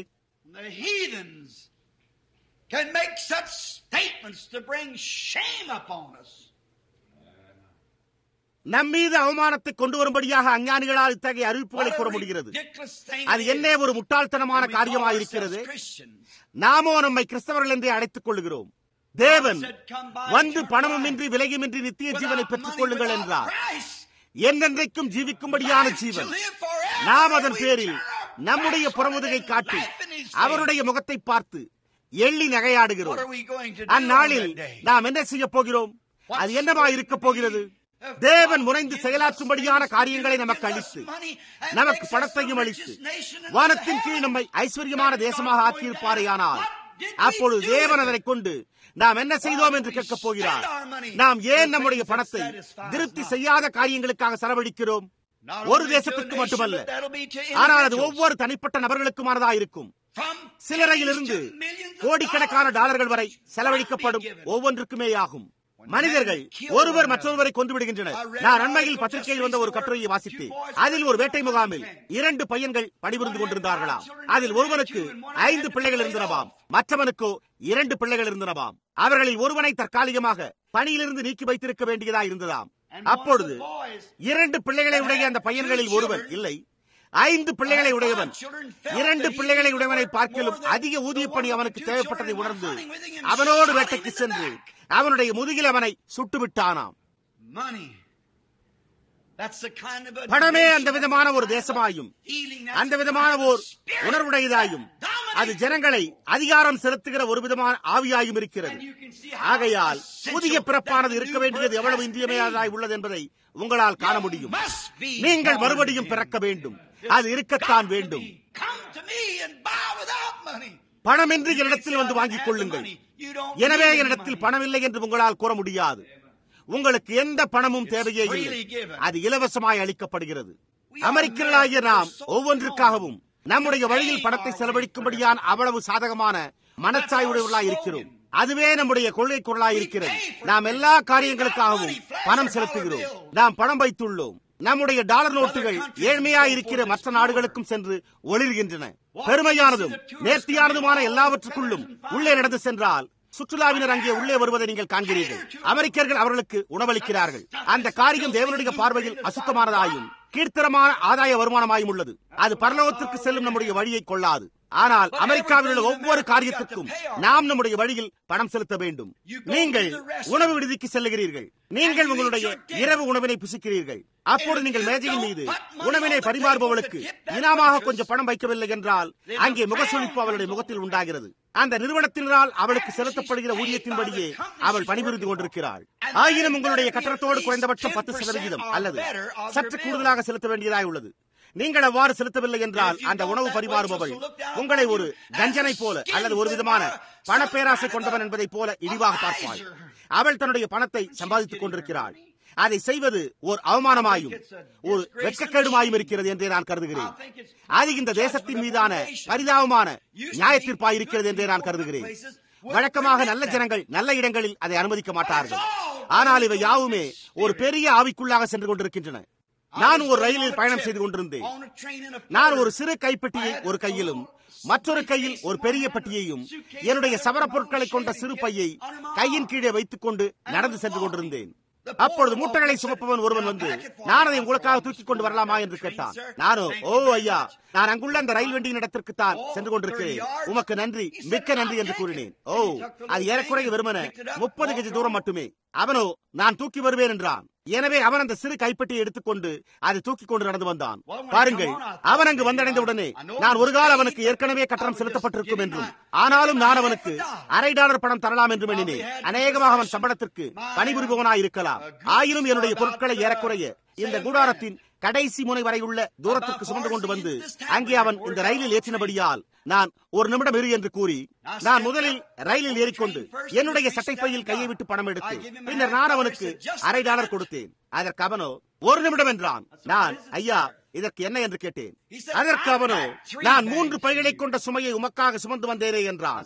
நானோ, ஆமையா, அது உண்மைதான், என்ன இதில் என்ன தவறு உள்ளது என்று கேட்டேன். அப்பொழுது அவன், ஒரு பைக்கு என்னுடைய குறைந்தபட்ச கட்டணம் 25 சென்ட்டுகள், எனவே நீர் இன்னும் ஒரு 25 சென்ட்டுகள் எனக்கு கொடுக்க வேண்டியதா இருக்கிறீர் என்றான். பாருங்கள், அதுவே அமெரிக்க கொள்கையா இருக்கிறது. ஒவ்வொரு காரியத்திற்கும் பணம் செலுத்தப்பட வேண்டியதா இருக்கிறது. நீங்கள் உங்களுடைய காரில் பயணம் செய்கையில் அது சாக்கடை பள்ளத்திற்குள் விழ நேரிட்டால் நீங்கள் அதை வெளியே எடுக்க யாரோ ஒருவரை அழைத்து வருவீர்கள். அப்பொழுது நீங்கள் அதற்கு பணம் செலுத்த ஆயத்தமாக இருப்பது மேலாகும். ஏனென்றால் அதற்காக அவர்கள் உங்களிடத்தில் கட்டணம் வசூலிக்கப் போகிறார்கள்.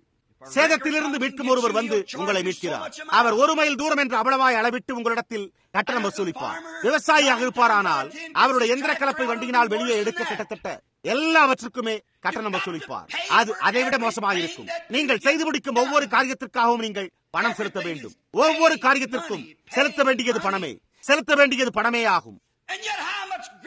அதே சமயத்தில் பாவமானது எவ்வளவு பெரிய சாக்கடை பள்ளத்திற்குள் உங்களை தூக்கி எறிந்துள்ளது. அந்த பாவ சாக்கடை பள்ளத்திலிருந்து உங்களை யாரால் தூக்கி எடுக்க முடிந்தது? ஆனால் உங்களை எவருமே அதிலிருந்து தூக்கி எடுக்க முடியாமல் இருக்கும் போது பணமுமின்றி விலையுமின்றி தேவன் உங்களை அந்த பாவ சாக்கடை பள்ளத்திலிருந்து தூக்கி எடுக்கிறார். நீங்கள் உங்களுடைய மீட்பின் பணியினை செய்து உங்களை இழுப்பவருக்கு பணம் செலுத்தவில்லை என்றால் நீங்கள் சாக்கடை பள்ளத்தில் தானே இருப்பீர்கள். நீங்கள் பணம் செலுத்தியாக வேண்டும். இல்லை என்றால் நீங்கள் சாக்கடையில் தரித்திருக்க வேண்டும். ஆனால் நீங்கள் எப்போதும் இருந்ததிலேயே மிக மோசமான சாக்கடை பள்ளம் எதுவென்றால் பிசாசு உங்களை பாவம் மற்றும் அவிசுவாசம் என்னும் சாக்கடை குழியில் தள்ளினதேயாகும். தேவரோ பணமுமின்றி கிரயமுமின்றி உங்களை வெளியே எடுக்க மனப்பூர்வமான விருப்பமுள்ளவராயிருக்கிறார். ஆனால் நீங்கள் இனமும் அப்படியே உளையான பாவசேற்றில் கிடந்து அந்த சாக்கடை குழியிலேயே கிடந்து கொண்டு அவரை நோக்கி கூப்பிடாமலும் கூட இருக்கிறீர்கள். உங்களை மீட்டெடுப்பவர் வெளியே எடுக்கும் போது வழக்கமாக ஒரு பெரிய சங்கிலியை பள்ளத்திற்குள்ளாக விட்டு அதை காரின் முன்புறமான தடுப்பு கம்பியில் சுற்றி கட்டி திருப்பி இழுக்க துவங்குவார். காரினுடைய எந்திர சக்தி இழுக்க துவங்குகிறது. உங்களை வெளியே எடுக்க எந்திரங்கள் இயக்கப்படுகின்றன.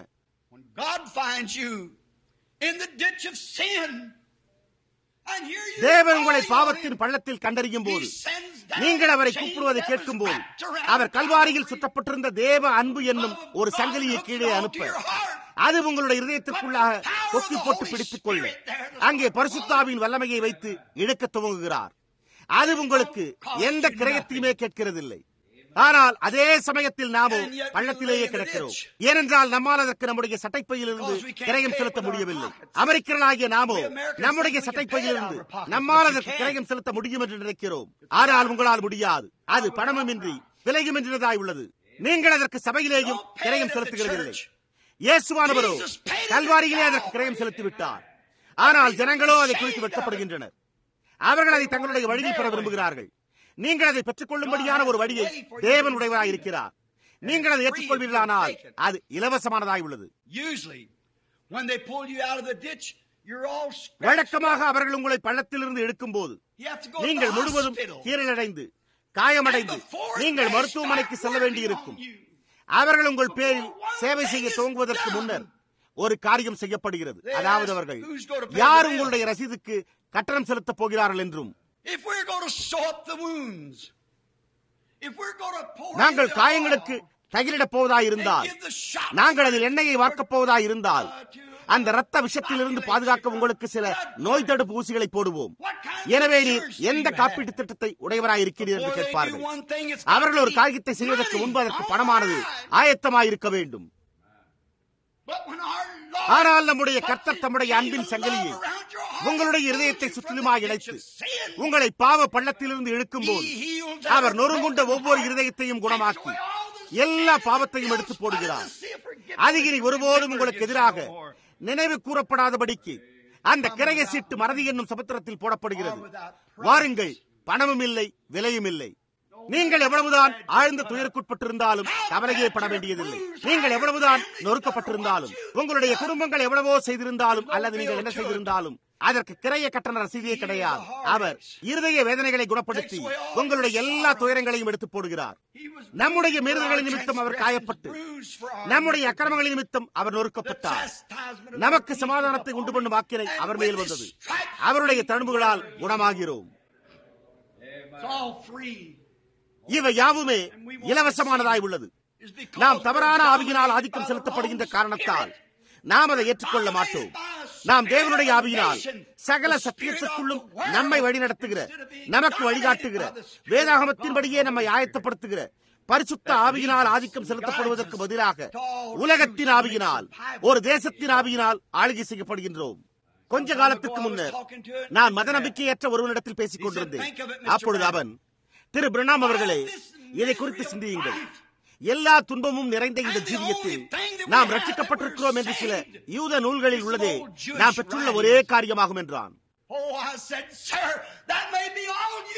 ஓ, நானோ, ஐயா, நீர் பெற்றுள்ளது ஒரு அதுவாக இருக்கலாம்.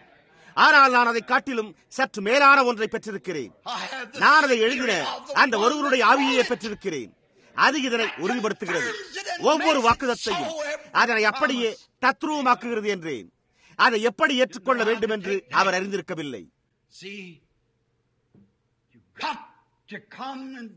பாருங்கள், நீங்கள் வந்து பணமுமின்றி விலையுமின்றி பெற்றுக் கொள்ள வேண்டும். அது எந்த கிரயத்தையும் கேட்கிறதில்லை. அது விருப்பமுள்ளவனுக்கு இலவசமானதாய் உள்ளது. எனவே அவன் வரட்டும். தேவன் உங்களை பள்ளத்தில் இருந்து இழுக்கிறார். அலங்கார வாசலண்டையில் இருந்த மனிதனை போன்றே ஆகும். அவன் தன்னுடைய தாயின் வயிற்றில் இருந்தது முதற்கொண்டே பிசாசினால் தன்னுடைய கால் முடமாக்கப்பட்டிருந்தபடியால் அவன் இடித்து தள்ளப்பட்டிருந்தான். அவனுடைய ஜீவனத்தின் பிழைப்பிற்காக வழியில் அங்கு கடந்து செல்கிற ஜனங்களிடத்தில் கெஞ்சி பிச்சை கேட்டுக் கொண்டிருக்க வேண்டியதாக இருந்தது.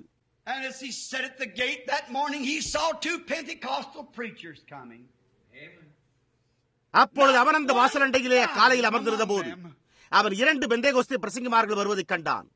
அவர்களிடத்தில் ஒரு வெள்ளிக்காசும் இல்லை. ஏனென்றால் அவன், என்னிடத்தில் வெள்ளியும் இல்லை என்று கூறினான். வெள்ளிக்காசு என்பது மிக சிறிய துண்டு வெள்ளியாகும். வெள்ளியும் பொன்னும் என்னிடத்தில் இல்லை.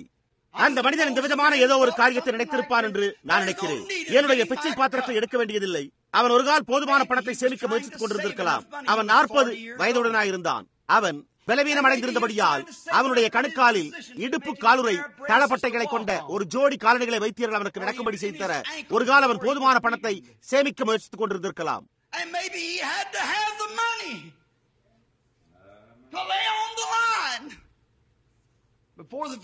வைத்தியர்கள் அவனுக்கு உதவி செய்யும் முன்னரே அவன் அதற்கான பணத்தை சேர்த்து வைத்துக் கொள்ள வேண்டியதாக இருந்திருக்கலாம். எனவே ஒன்றுமே இல்லாதிருந்த இந்த பெந்தேகோஸ்தே பிரசங்கிமார்களிடத்தில் தன்னுடைய பிச்சை பாத்திரத்தை பிடித்துக் கொண்டிருக்க வேண்டிய அவசியம் நிச்சயமாக இல்லாதிருந்தது. அந்த சந்தர்ப்பத்தில் அந்த நபர்களிடமிருந்து ஒரு காசை கூட கண்டறியக்கூடாதபடி மிகுந்த ஏழைகளாய் இருந்தனர். ஆனால் அவன் அவர்களுடைய முகத்தை நோக்கி பார்த்தபோதோ ஒருவன் வாலிபன், நாணங்கொண்ட வாலிபத்தோடு இருந்தான். மற்றொருவனோ வயோதிகமும் சுருக்கம் கொண்டவனுமாயிருந்தான். பேதுருவும் யோவானும் வாசலண்டை சென்றார்கள். அப்பொழுது இவன் அந்த வாலிபமான மனிதனுக்குள் ஏதோ ஒன்றை கண்டான். அந்த நாணம் வழக்கத்துக்கு மாறுபட்ட ஒரு சிறு மேம்பட்ட வேறுபாட்டை உடையதாயிருந்தது. இவன் சுருக்கங்களும் அக்கறைகளும் கொண்டு சூரியன் பொசுக்கியிருந்ததாய் காணப்பட்ட வயோதிக கலிலேய மீனவனின் முகத்தில் சொல்லி முடியாததும் மகிமையால் நிறைந்ததுமாயிருந்த சந்தோஷத்தை கண்டான். இவன் சற்று வித்தியாசமாய் இருக்கும்படி தென்பட்ட ஏதோ ஒன்றை கண்டான். கிறிஸ்தவ மார்க்கத்தை குறித்து ஏதோ ஒன்று உண்டு என்பதை நீங்கள் அறிவீர்கள். அதுவே ஜனங்களை வித்தியாசமாக காண செய்கிறது. அவர்களே முழு உலகிலும் மிகவும் அழகான ஜனங்களாயிருக்கின்றனர். அவன் தன்னுடைய பிச்சை பாத்திரத்தை எடுத்து அதை அவன் தள்ளி வைத்து விட்டான். மிகவும் வயோதிகனாயிருந்த அப்போஸ்தலனாகிய பேதுரு, வெள்ளியும் பொன்னும் என்னிடத்தில் இல்லை என்றான். வேறு வார்த்தைகளில் கூறினால், நீ இந்த கக்கத்தண்டுகளை வாங்கிக் கொள்ள என்னால் உனக்கு எந்த உதவியும் செய்ய முடியாது. வெள்ளியும் பொன்னும் என்னிடத்தில் இல்லை, ஆனால் என்னிடத்தில் உள்ளதை நான் தருகிறேன் என்பதாகும்.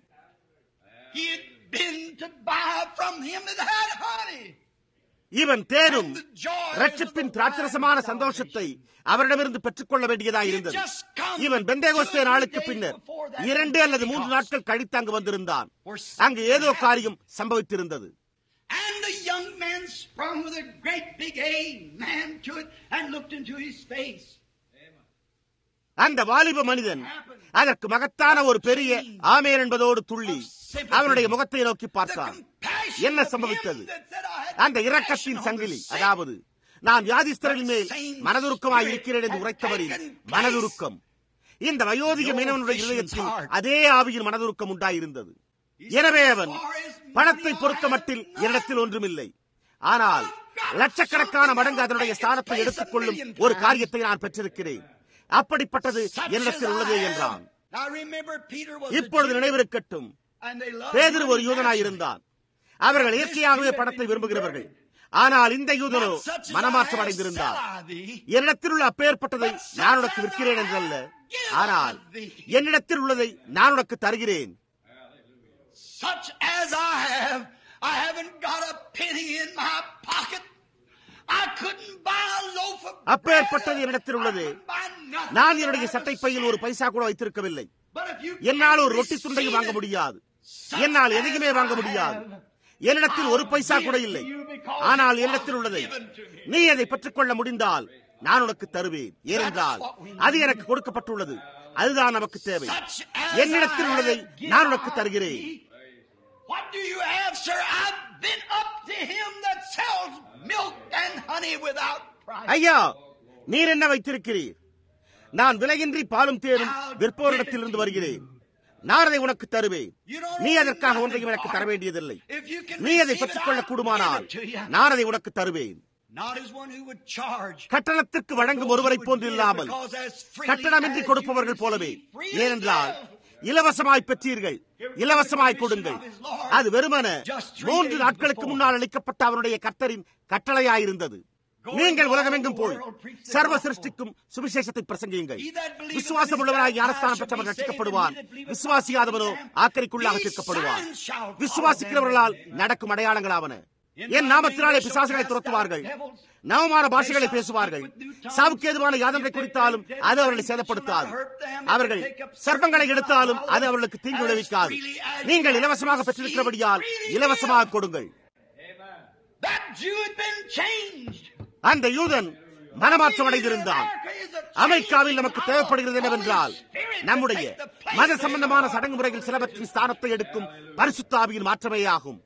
இலவசமாய் பெற்றீர்கள், இலவசமாய் கொடுங்கள்.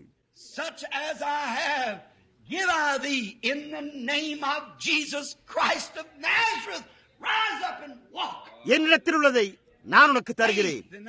நசரேயனாகிய இயேசு கிறிஸ்துவின் நாமத்தினாலே எழுந்து நட. கலப்படமற்ற சிற்சிகரின் நாமத்தில் உள்ள விசுவாசமாகிற்றே. அவன் குதித்தெழுந்து தேவனை துதித்தான் என்பதில் வியப்பொன்றுமில்லையே. ஓ, அந்த மகத்தான காரியங்களை நீங்கள் அறிவீர்கள். அவன் ஒரு கால் தக்கத்தண்டுகளை வாங்குவதற்கு போதுமான பணத்தை சேர்க்கும்படி முயற்சிக்க அங்கே 40 வருடங்களாக அமர்ந்திருந்திருக்கலாம். ஆனாலும் அவனால் அதை செய்ய முடியாமற் போயிற்று. ஆனாலும் பெரும்பாலும் எதிர்பார்க்கப்படாதிருந்த இடத்தில், எதிர்பார்க்கப்படாதிருந்த நேரத்தில், பெரும்பாலும் எதிர்பார்க்கப்படாமல் பற்றாக்குறையான ஜனங்களிடத்தில் சரியாக அவனுக்கு தேவையாய் இருந்ததை அவன் பெற்றுக் கொண்டான். தேவனதை அந்த வழியில் செய்கிறார் என்பதற்கு நான் மிகவும் மகிழ்ச்சி அடைகிறேன். And a bunch of little so-called holy rollers one night, I found what I wanted that money could not buy. ஒரு சிறு கூட்ட பரிசுத்த உருளைகள் என்று அழைக்கப்பட்டவர்களிடத்தில் ஓர் இரவு எனக்கு தேவையாய் இருந்ததை நான் கண்டறிந்தேன். அதை கணத்திற்கு கொள்ள முடியாது. ஒரு கூட்ட எழுத படிக்க தெரியாத, கல்வி அறிவற்ற, ஏழ்மையாக உடை உடுத்தியிருந்த ஜனங்களாயும் கருப்பு நிறத்தவர்களாயும் இருந்தவர்கள் இருந்ததான அந்த இடத்தில் ஆரம்பத்தில் ஒரு பழைய மதுபான மருந்தும் கடையாயிருந்து பின்பு திருத்தி சீரமைக்கப்பட்ட இடத்தின் தலையின் மீது நான் ஒரு கிரயத்தை சம்பத்தை கண்டடைந்தேன். அந்த வயோதிக கருப்பு நிறத்தவர் என்னுடைய முகத்தை நோக்கி பார்த்து, நீங்கள் விசுவாசிகள் ஆனபோது பரிசுத்த ஆவியை பெற்றீர்களா என்று கேட்டபோது, ஓ, அதுவே எனக்கு தேவையாயிருந்த ஒரு காரியமாயிருந்தது.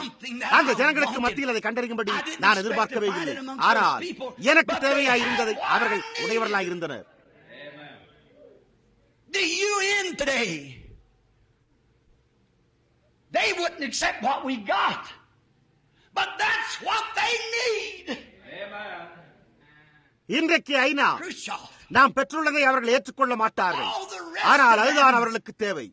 குருஷேவ் இன்னும் மற்றமுள்ள யாவருக்கும் கிறிஸ்து தேவை, பரிசுத்த ஆவியின் அபிஷேகம் தேவை.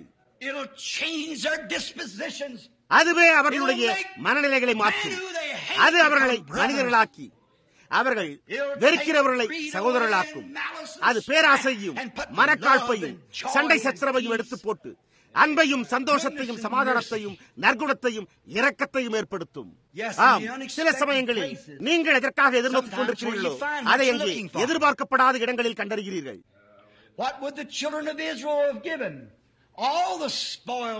இஸ்ரவேல் புத்திரருடைய உதடுகள் ரத்தம் கசிந்து கொண்டிருந்த போதும் அவர்களுடைய நாவு அவர்களுடைய வாயிலிருந்து தொங்கிக் கொண்டிருந்த போது அவர்கள் எண்ணத்தை எகிப்தின் எல்லா கொள்ளைகளையும் கொடுத்திருந்திருப்பார்கள்.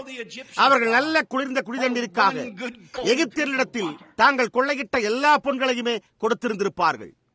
வனாந்திரத்தில் அவர்களுடைய தலைவர்கள் அவர்களை பாலைவன சோலையிலிருந்து பாலைவன சோலைக்கு வாய்க்கால்களிலிருந்து நீரூற்றண்டைக்கு வழிநடத்தி இருந்தனர்.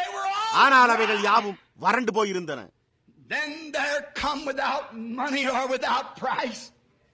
அப்பொழுது அங்கே பணமும் இன்றி விலையுமின்றி உண்டானது. சத்தமானது தீர்க்கதரிசி அண்டை உரைத்து கண்மலை அண்டை பேசி என்று கூறினது. அது வனாந்திரத்தில் மிகவும் வறண்டிருந்த காரியமாயும் தண்ணீருக்கு மிகவும் தொலைவானதாயும் இருந்தது.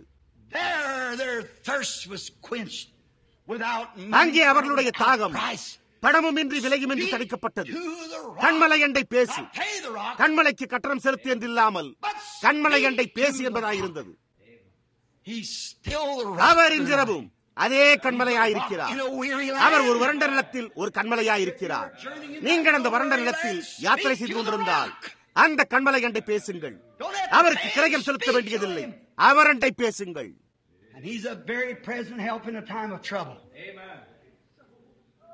அவரே ஆபத்து காலத்தில் அனுகூலமான துணையாயிருக்கிறார். நீங்கள் சுகவீனமாயிருந்தால் அந்த கண்மலை அண்டை பேசுங்கள். நீங்கள் பாவவியாதி கொண்டிருந்தால் கண்மலை அண்டை பேசுங்கள். நீங்கள் சோர்ந்து போயிருந்தால் அந்த கண்மலை அண்டை பேசுங்கள். பாருங்கள், அது எங்கோ இருக்கும் என்பதை போன்றது காணப்பட்டது. நீரூற்றுகள் இருந்த அந்த சிறிய ஸ்தலங்களில் அங்கே தண்ணீர் இல்லாமல் இருந்தாலும் கண்மலையாயிருந்த அந்த பர்வதத்தின் மேல் தண்ணீர் இல்லாத போல் காணப்பட்டது. மனிதன் நினைப்பதற்கு காலதாமதமாகவே தேவன் காரியங்களை செய்கிறார்.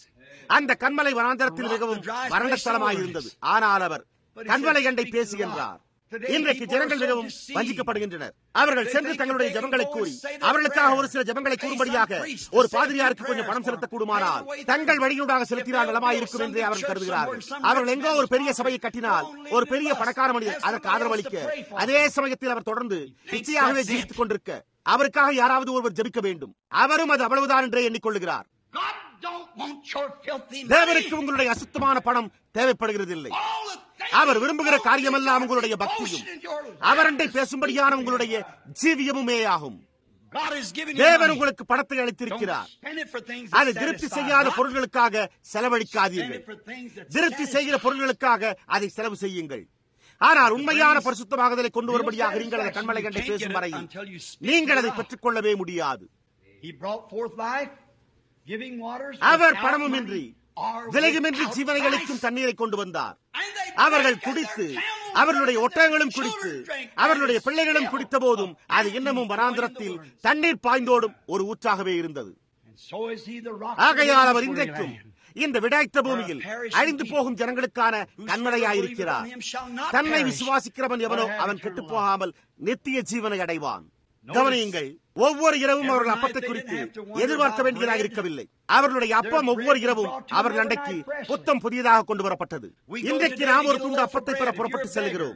நீங்கள் ஒரு பிச்சைக்காரனாயிருந்து இங்குள்ள கடையண்டைக்கு நடந்து சென்று நான் ஒரு துண்டு அப்பத்தை பெற்றுக் கொள்ள வாஞ்சையாய் உள்ளேன் என்று கூறுவதாக வைத்துக் கொள்வோம். அப்பொழுது அவன் உன்னுடைய பணத்தை எனக்கு காண்பி என்பான். எனவே நான் இந்த துண்டு அப்பத்திற்காக 25 சென்டுகள் பணம் வைத்திருக்க வேண்டும். நீங்கள் அதை பெற்றுக் கொள்ளும் போது எதை நீங்கள் பெற்றுக் கொண்டு விடுகிறீர்கள்? இது ஒரு சிறிதளவை கொண்ட உணவாயிருக்கிறது. ஆனால் கோதுமை உற்பத்தி செய்யக்கூடிய மிக தரக்குறைவானதை நீங்கள் பெற்றுள்ளீர்கள். அவர்களோ அதிலிருந்து எல்லா ஊட்டச்சத்துக்களையும் எல்லா தவிட்டையும் எடுத்து அதை பன்றிக்கு கொடுக்கிறார்கள். அந்த தவிட்டோடு சேர்ந்து ஒட்டிக்கொண்டிருப்பதோடு பசை போன்ற மாவினை கலந்து அதை சலித்தெடுத்து ஒரு ரொட்டி துண்டை தயாரிக்கிறார்கள். அது பல முறைகள் அழுக்கும் அசுத்தமும் கொண்ட கரங்களினால் தயாரிக்கப்படுகிறது. உங்களுடைய ரொட்டியில் நீங்கள் கண்டடைவது என்னவென்றால், சில நேரங்களில் தலைமுடிகளின் ஒரு கொத்தும், ஒழுக்கக்கேடான பொருள்களும், உரையிடப்படும் காயத்துண்டுகள் மற்றும் ஒவ்வொரு காரியமும் அந்த ரொட்டி தயாரிக்கும் இடத்தில் விழுவதை நீங்கள் காணலாம்.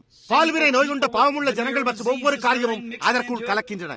அது தயாரிக்கப்படுவதை நீங்கள் காண்பீர்களேயானால் நீங்கள் அதை சாப்பிடக்கூட மாட்டீர்கள். ஆனால் அதே சமயத்தில் நீங்கள் உங்களுடைய 25 சென்டுகள் பணத்தை செலுத்துகிறீர்கள். இல்லை என்றால் நீங்கள் அதை பெற்றுக் கொள்கிறதில்லை. தேவனோ பணமுமின்றி விலையுமின்றி தூதர்களின் கரங்களினால் செய்யப்பட்ட அப்பத்தை கொண்டு ஒவ்வொரு இரவும் அவர்களை போஷித்தார். இன்றைக்கோ அந்த அப்பமானது கிறிஸ்துவை சுட்டிக்காட்டுகிறதாயும் ஆவிக்குரிய பிரகாரமான ஜீவனாயும் அவருடைய ஜீவனை அளிக்கும்படியாக வானத்திலிருந்து இறங்கி வந்ததுமாயிருக்கிறது. தேவன் தம்முடைய பிள்ளைகளுக்கு ஒவ்வொரு நாளும் ஒரு புதிய அனுபவத்தை அளிக்கிறார். அவர்கள் அந்த அப்பத்தை அடுத்த நாளுக்கு என்று எடுத்து வைத்துக் கொண்டதால் அது கெட்டுப்போய்விட்டது என்பது உங்களுக்கு நினைவிருக்கும். நீங்களோ யாரோ ஒருவர், பாருங்கள், நான் பெற்றுள்ளேன், நான் உங்களுக்கு சொல்வேன், நான் ஒரு லூத்தரன், நான் ஒரு பிரெஸ்பிட்டேரியன், பாப்டிஸ்ட், பெந்தேகோஸ்தேக்காரன் என்பதை பற்றி சொல்வதை கேட்கிறீர்கள். அது வெறுமன கையால் சிகப்பட்ட ஒரு பழைய ரொட்டி துண்டாகும். அதில் உள்ளதெல்லாம் வெறுமன அசுத்தமாயும் மனிதனுடைய கரங்களினால் உண்டாக்கப்பட்டதுமானதாயுள்ளது.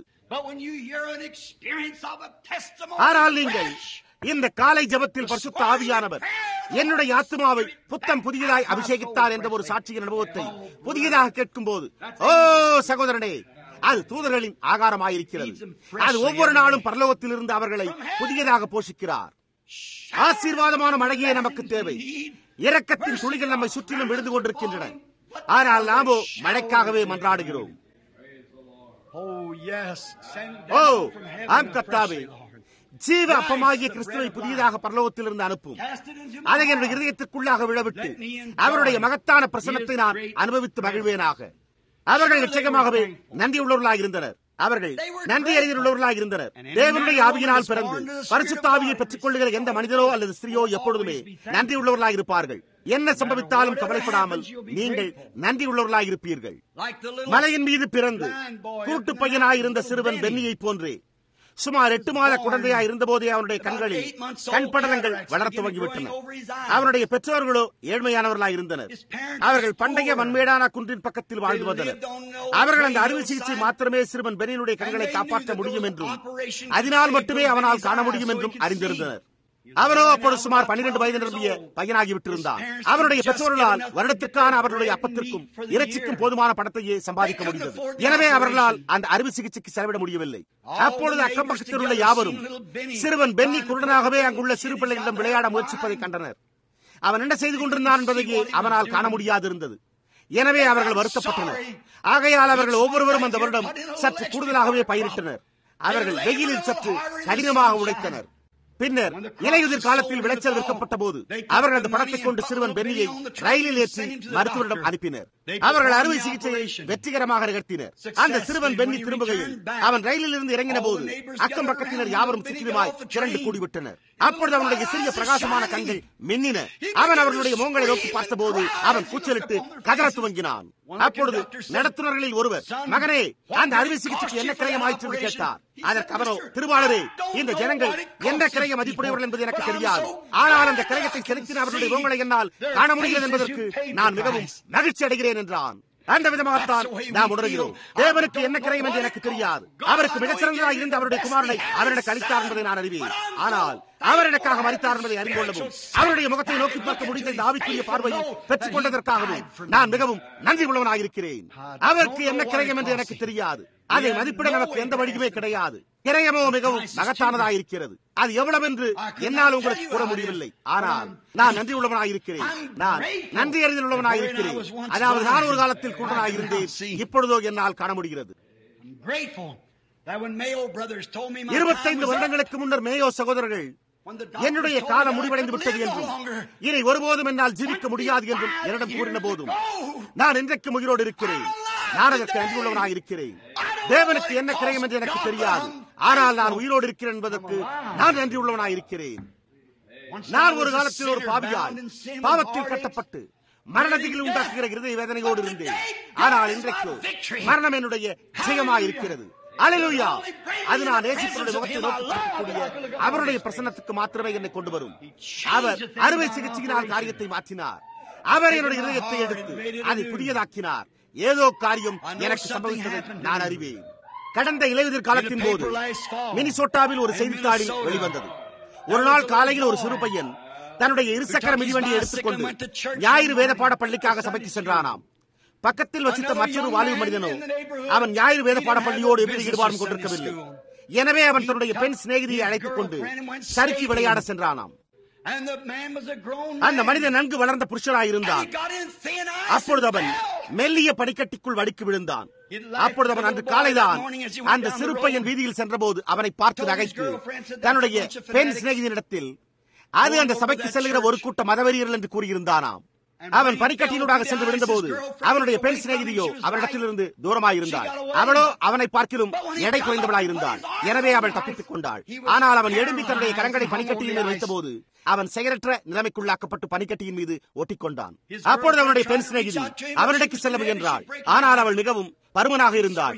எனவே அவள் பனிக்கட்டியை உடைத்து விட்டாள். அப்பொழுது அவன் அவளை நோக்கி, திரும்பிப்போ, நீ திரும்பி போய்விடு, நீயும் உள்ளே விழுந்து விடுவாய், நாம் இருவருமே மூழ்கி விடுவோம் என்று கூச்சலிட்டான்.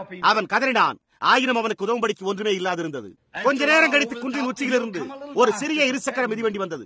ஒரு சிறு பையன் தன்னுடைய கரத்தின் கீழே ஒரு வேதாகமத்தை வைத்துக் கொண்டு அந்த இருசக்கர மிதிவண்டியை மிதித்துக் கொண்டு வந்தான்.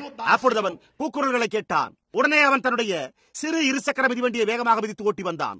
பின்னர் தன்னுடைய வேதாகமத்தை கீழே வைத்துவிட்டு அந்த பனிக்கட்டியின் மீது ஓடினான். தன்னுடைய நல்ல ஆடைகளோடு தன்னுடைய சிறிய வயிற்றினால் ஊர்ந்து சென்று அந்த மனிதனுடைய கரங்களை அவன் பற்றி பிடித்து அவனை திரும்ப எடுத்துக்கொண்டு அந்த பனிக்கட்டியிலிருந்து அவனை வெளியே கொண்டு வரும்படியாய் சென்றான். பின்னர் வெளியே ஓடி சென்று ஒரு காருக்கு கொடியசைத்து காட்டி நிறுத்தினார்.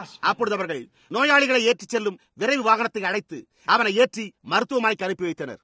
அவன் அங்கு சென்று அந்த நோயாளிகளை ஏற்றி செல்லும் விரைவு வாகனத்திற்கு பணத்தை செலுத்திவிட்டு அவன் எடுத்துக்கொள்ள வேண்டியிருந்த சிகிச்சை காரியங்களுக்கும் சளி காய்ச்சலுக்கான ஊசிகளுக்காக மருத்துவர்களுக்கு கட்டணத்தை செலுத்தின பிறகு அவன் அந்த சிறு பையனண்டை வந்தான். அப்பொழுது அவன், மகனே, நான் உனக்கு என்ன கடன் பட்டிருக்கிறேன் என்று கேட்டான். அதற்கு அவரோ ஒன்றுமில்லையே என்றான். பின்னர் அவன், நான் உனக்கு என்னுடைய ஜீவனை கடனாக அளித்துள்ளேன் என்றான்.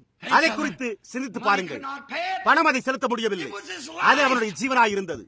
நாம் தேவனை பொறுத்தவரையில் அந்த விதமாகத்தான் உணர வேண்டும். நம்முடைய வழியினூடாக ஏதோ ஒன்றினை கொண்டு கொள்ளும்படி இல்லாமல் நாம் நம்முடைய ஜீவியத்தை தேவனுக்கு அளிக்க கடமைப்பட்டுள்ளோம். பாவத்தின் சாக்கடை குடியில் மறித்துக் கொண்டும் மூழ்கிக் கொண்டும் இருந்தோம். தேவனோ தம்முடைய கரங்களை நீட்டி தூக்கி எடுத்து எனக்கு வஸ்திரம் உடுத்தினார். நான் பாவத்தில் ஆழ்ந்து மூழ்கிக் கொண்டிருந்தேன். அமைதியான கரையிலிருந்து தூரமாயிருந்தேன். உள்ளுக்குள்ளாக வீழ முடியாத அளவிற்கு கரைபட்டு இனி ஒருபோதும் எழும்ப முடியாதபடிக்கு மூழ்கிக் கொண்டிருந்தேன். ஆனால் சமுத்திரத்தின் எஜமானோ முற்றிலும் நம்பிக்கையிழந்த என் கூக்குரலை கேட்டு ஜலத்தினின்று என்னை தூக்கிவிட்டார். இப்பொழுது நான் பாதுகாவலாயிருக்கிறேன். நான் என்னுடைய ஜீவியத்தை அவருக்கு அளிக்க கடமைப்பட்டிருக்கிறேன். நீங்கள் உங்களுடைய ஜீவியத்தை அவருக்கு அளிக்க கடமைப்பட்டிருக்கிறீர்கள். நீங்கள் அவரை சேவிக்கும்படியாய் உங்களுடைய ஜீவியத்தை அவருக்கு அளிக்க கடமைப்பட்டிருக்கிறீர்கள். உங்களுடைய சபை ஸ்தாபனத்தை பற்றி பெருமையாக பேசிக்கொண்டே நடந்து கொண்டிருக்கும்படிக்கு அதை அளிப்பதல்ல. அங்கும் இங்கும் சுற்றித் திரிந்து மற்றவர்களை விமர்சனம் செய்வதற்கல்ல, ஆனால் சேவை செய்யும்படி முயற்சிக்கவும் மற்றவர்களை ரட்சிக்கும்படியாகவும் அவர்களை கர்த்தராகிய இயேசு கிறிஸ்துவின் அறிவிற்கு கொண்டு வருவதற்காகவுமே ஆகும். When he had wasted all his living, கெட்ட குமாரன் முடிக்கையில் நான் இதை கூறுவேனாக, அவன் தன்னுடைய ஆஸ்தி அனைத்தையும் தகப்பனுடைய ஆஸ்தியையும் ஒழுக்கங்கெட்ட ஜீவியத்தினால் வீணடித்த பின்பு அவன் வீட்டுக்கு திரும்பிக் கொண்டிருந்தான். அவன் பன்றி பட்டியில் கிடந்தபோது அவனுக்கு புத்தி தெளிந்தது. அப்பொழுது அவன், என் தகப்பனார் எத்தனையோ கூலிக்காரர்களையும் அவர்களுக்கு தேவையானதையும் போதுமானதற்கு மேல் பூர்த்தியாய் வைத்திருக்கிறார், நானோ இங்கே வறுமையினால் மரித்துக் கொண்டிருக்கிறேனே என்றான். ஆனால் அப்படி இல்லாமல் அவன், நான் கொஞ்சமாவது பணத்தை வைத்திருந்தால் நான் செலவழித்து கரைப்பதற்காக என் தகப்பனாருக்கு திரும்ப பணம் கொடுக்க கூடுமே என்று கூற முயற்சித்திருந்தால் என்னவா இருந்திருக்கும்? ஆனால் அவனோ தன்னுடைய தகப்பனாரின் சுவாபத்தை அறிந்திருந்தான். எனவே அவன், நான் எழுந்து என் தகப்பனிடத்திற்கு செல்வேன் என்றான்.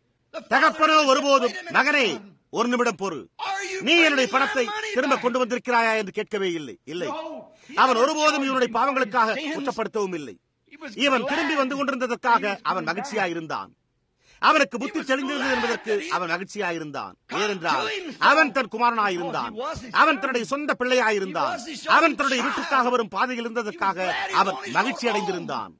இப்பொழுதோ அவன் இவனுடைய பாவத்தை ஆதரிக்கவில்லை. ஆனால் அவன் புத்தி தெளிந்து, நான் தேவனுக்கு முன்பாகவும் என் தகப்பனுக்கு முன்பாகவும் பாவம் செய்திருக்கிறேன், எனவே நான் எழுந்து அவரண்டை செல்வேன் என்று கூறினதற்கு அவன் மகிழ்ச்சியாயிருந்தான்.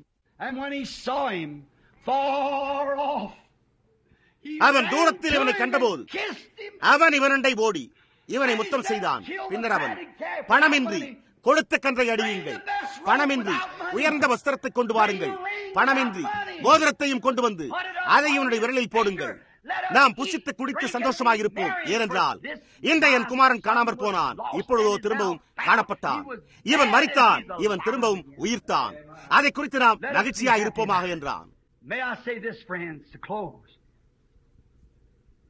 The only thing that satisfies, the only real things, நண்பர்களே, the only good முடிக்கையில் things நான் இதை கூறுவேனாக, திருப்தியாக்குகிற காரியங்கள் மட்டுமே, உண்மையாயிருக்கிற காரியங்கள் மட்டுமே, நன்மையாயிருக்கிற காரியங்கள் மட்டுமே பணத்தினால் கொள்ள முடியாது. அவைகள் இயேசு கிறிஸ்து மூலமாய் உண்டான கிருபை வரங்களாயிருக்கின்றன. ஆத்ம ரட்சிப்பு, சந்தோஷம், வந்து புசித்து திருப்தி அடையுங்கள்.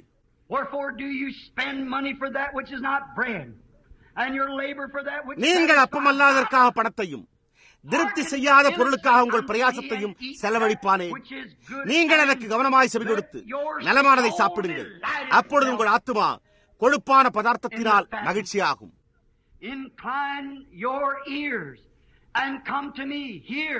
உங்கள் செவியை சாய்த்து என்னிடத்தில் வாருங்கள், கேளுங்கள், அப்பொழுது உங்கள் ஆத்துமா பிழைக்கும். தாவீதுக்கு அருளின நிச்சயமான கிருபைகளை உங்களுக்கு நித்திய உடன்படிக்கையாக ஏற்படுத்துவேன். நீடித்திருக்கிற காரியங்கள் யாவும், நன்மையாயிருக்கிற காரியங்கள் யாவும், மகிழ்ச்சி தரும் காரியங்கள் யாவும், நித்தியமான காரியங்கள் யாவுமே இலவசமானதாயும் உங்களுக்கு கிரயமே இல்லாததுமாயிருக்கின்றன. இந்த புத்தகத்தின் எழுத்துக்களின் முடிவில் விருப்பமுள்ளவன் வந்து பணமுமின்றி விலையுமின்றி ஜீவ தண்ணீர் ஊற்றிலிருந்து இலவசமாய் பருக கடவன் என்று கூறப்பட்டுள்ளது.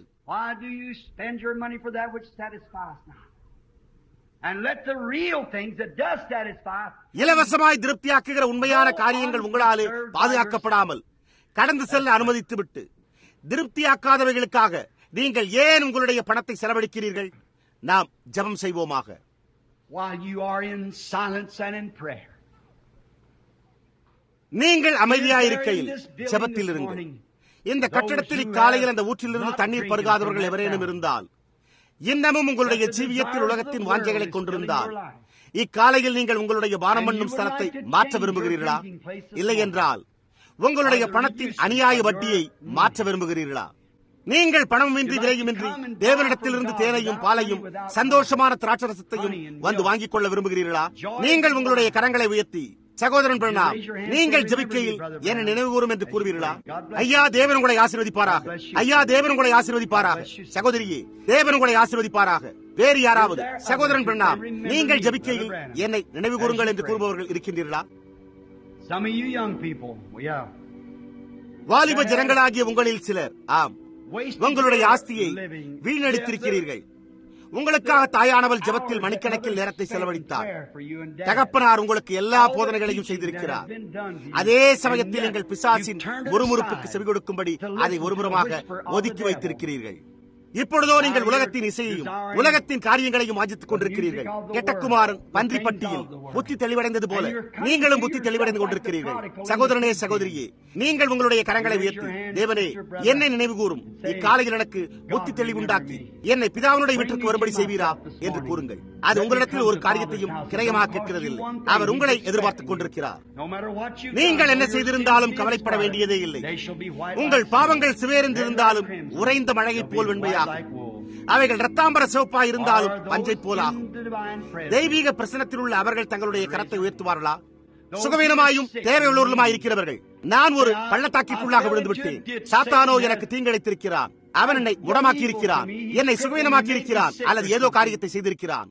இக்காலையில் தேவனுடைய விசுவாச சங்கிலியானது என்னுடைய இதயத்திற்குள்ளாக செயல்பட தொடங்கி அலங்கார வாசலடையில் இந்த மனிதருக்கு செய்யப்பட்டது போல என்னையும் இந்த பள்ளத்தாக்கில் இருந்து மேலே இழுக்கும்படி நான் வாஞ்சிக்கிறேன் என்று கூறுங்கள். உங்களுடைய கரங்களை உயர்த்துங்கள். தேவன் உங்கள் ஒவ்வொருவரையும் ஆசீர்வதிப்பாராக. கர்த்தாவே, இந்த வேளையில் தங்களுடைய கரங்களை உயர்த்துகிறவர்களை அவர்களுடைய பாவ மன்னிப்பிற்காக நான் உம்மட்டை கொண்டு வருகிறேன். நீரே தேவன், நீர் மாத்திரமே தேவனாயிருக்கிறீர். இப்பொழுது அவர்கள் உட்கார்ந்து கொண்டிருக்கிற இடத்தில் அங்கேயே நீர் அவர்களிடத்தில் பேசினீர். அங்கேயே நீர் அவர்கள் தவறாய் இருந்தனர் என்பதை அவர்கள் நம்பும்படி செய்தீர். வார்த்தையானது அதனுடைய ஸ்தானத்தை கண்டறியும் போது பரிசுத்த ஆவியானவர் பேசத் துவங்கி, நீங்கள் தவறாயிருக்கிறீர்கள், திரும்புங்கள், பிதாவாகிய தேவனிடக்கு மீண்டும் வாருங்கள் என்கிறார். அவர்கள் அந்த பூமிக்குரிய பன்றி பட்டியலிருந்து வெளியேறி பூரணமாயிருக்கிற பிதாவினுடைய வீட்டிற்கு வரும்படி விரும்பினர் என்பதை காண்பிக்கும்படியாகவே அவர்கள் தங்களுடைய கரங்களை உயர்த்தினர். அங்கே அவர்கள் எதையுமே கொண்டு வர வேண்டியதாயிராது. புலவன் நன்றாய் கூறியுள்ளது போன்றே, நான் என்னுடைய கரங்களில் கொண்டு வர ஒன்றுமே இல்லை, அப்படியே எளிமையாய் நான் உம்முடைய சிலுவையை பற்றிக் கொள்ளுகிறேன். அவர்கள் இனிமையாயும் தாழ்மையாயும் குற்றத்தை ஒப்புக்கொண்டு ஏற்றுக்கொண்டவர்களாக வந்து தங்களுடைய ஜீவியங்களை ஒப்புக் கொடுப்பார்களாக. நீரோ அவர்களுக்கு உயர்ந்த வஸ்திரத்தை கொண்டு வருவீர், ஒரு மோதிரத்தை அவர்களுடைய விரல்களில் போடுவீர், அடிக்கப்பட்ட ஆட்டுக்குட்டியானவருடைய மன்னாவினால் அவர்களை போஷிப்பீர். கர்த்தாவே அதை அருளும். அவர்கள் சுகவீனமானவர்களாயும் துன்பப்படுகிறவர்களுமாயிருக்கின்றனர். அவர்கள் தேவையுள்ளவர்களாக இருக்கின்றனர். சாத்தான் அவர்களை ஒரு பள்ளத்திற்குள்ளாக வீசியிருக்கிறார் என்பதில் சந்தேகமே இல்லை. அறுவை சிகிச்சைக்கான பணம் பற்றாக்குறையாக உள்ளது. அவர்களில் அநேகருக்கு ஒரு கால் அறுவை சிகிச்சை செய்யப்பட முடியாமல் இருக்கலாம் என்பதில் சந்தேகமே இல்லை. அவன் மிக அதிகப்படியான பணத்தை வைத்திருந்தாலும் கூட வைத்தியரால் ஒரு கால் அந்த காரியத்தை அகற்ற முடியாமல் இருக்கலாம். ஆனால் நீரோ தேவனாயிருக்கிறீர். இப்பொழுது பரிசுத்த ஆவியின் அபிஷேகத்தின் கீழ் அமர்ந்துள்ள அவர்கள் ஒவ்வொருவரையும் நீர் இந்த மணி வேளையிலேயே சுகப்படுத்த வேண்டும் என்று நான் ஜெபிக்கிறேன். அவர்களுடைய தலையிலிருந்து அவர்களுடைய பாதம் வரையிலும் முழுமையாய் சுகமாக்கப்படுவார்களாக. அவர்கள் சந்தோஷம் இல்லாமல் இருப்பார்களாயின் அவர்களுடைய ரட்சிப்பை அவர்கள் அதை இனி ஒருபோதும் அனுபவித்து மகிழ முடியாமல் இருந்தால், பண்டைய தாவீது என்னுடைய ரட்சணியத்தின் சந்தோஷத்தை திரும்ப தாரும் என்று கூறினது போன்றே தாருமே. நீர் விடாய்த்த பூமியில் கண்மலையாய் இருக்கின்றபடியால் அவர்களுடைய துக்கத்திற்காகவும் விடாய்ப்பிற்காகவும் அவர்கள் சந்தோஷத்தையும் மகிழ்ச்சியையும் பெற்றுக் கொள்வார்களாக. நீரே பெருவெள்ள நேரத்தில் அடைக்கலமாயிருக்கிறேன். பிசாசு ஒவ்வொரு வியாதியையும் ஒவ்வொரு ஏவுகணையும் அவர்களிடம் வீசி எறிந்து கொண்டிருக்கும் போது நீரே பெருவெள்ள நேரத்தில் அடைக்கலமாயிருக்கிறேன். தேவனே, அது அவண்ணமாகவே இன்றைக்கும் இருப்பதாக. ஏனென்றால் நாங்கள் அதை இயேசுவின் நாமத்தில் வேண்டிக் கொள்கிறோம். ஆமேன்.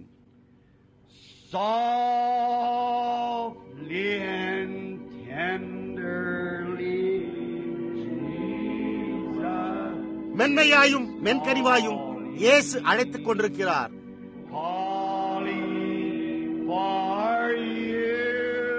உங்களுக்காகவும் எனக்காகவும் அழைத்துக் கொண்டிருக்கிறார்.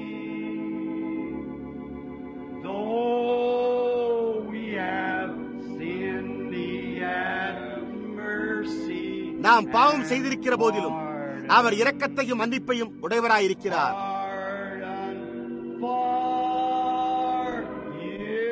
உனக்காகவும் எனக்காகவும் மன்னிப்பை உடையவராயிருக்கிறார்.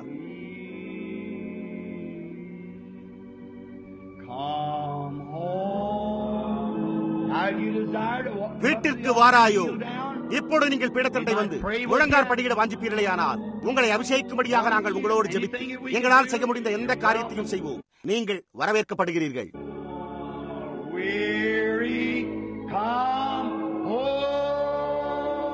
விடாய்த்து வீட்டிற்கு வாராயோ?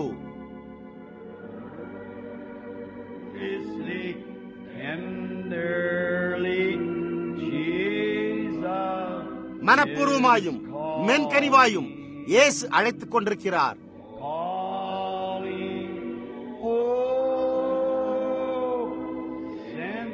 ஓ பாவியே, வீட்டிற்கு வாராயோ என்று அழைக்கிறாரே. நீங்கள் அவரை நேசிக்கின்றீர்களா?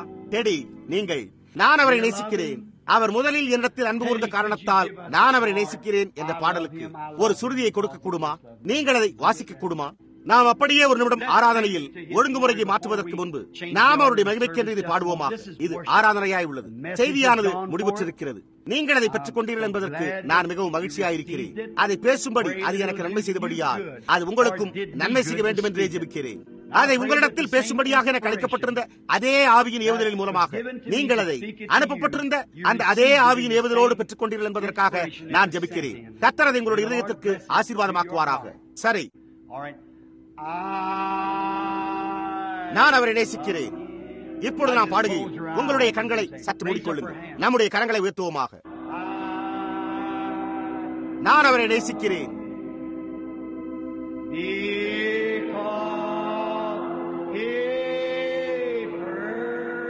ஏனென்றால் அவர் முதலில் என்னை நேசித்தார்.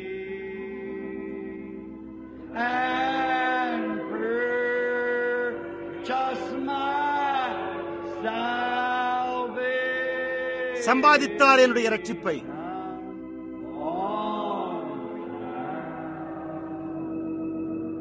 கல்வாரி மரத்தினிலே. இப்பொழுது நாம் நம்முடைய தலைகளை சற்று தாழ்த்தி அதை வாய் திறவாமல் மௌனமாய் பாடுவோமாக. நீங்கள் அவரை நேசிக்கிறீர்களா? அவர் உங்களுடைய இருதயத்திற்கு உண்மையா இருக்கவில்லையா? அவரை குறித்த காரியம் அவ்வளவு உண்மையானதல்லவா? அவர் என்னை முதலில் நேசித்த காரணத்தால் நான் அவரை நேசிக்கிறேன்.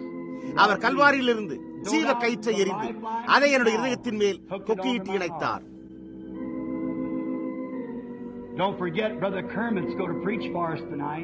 சகோதரன் குர்மாண்ட் அவர்கள் இன்றிரவு நமக்காக ராபோஜன இரவில் பிரசங்கிக்கப் போகிறார் என்பதை மறந்துவிடாதீர்கள். நீங்கள் கர்த்தரை நேசித்தால் வந்து எங்களோடு ராபோஜனம் எடுத்துக் கொள்ளுங்கள். கர்த்தருக்கு சித்தமானால் நான் இங்கே உங்களோடு இருப்பேன். அது சகோதரன் டோனி சேபல் அவர்களுடைய மருமகன். சகோதரன் டாம் ஆப்பிரிக்காவிலிருந்து வந்திருக்கிறார்.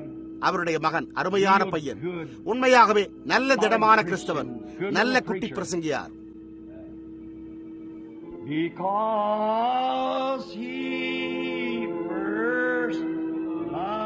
ஏனென்றால் அவர் முதலில் என்னை நேசித்தார்.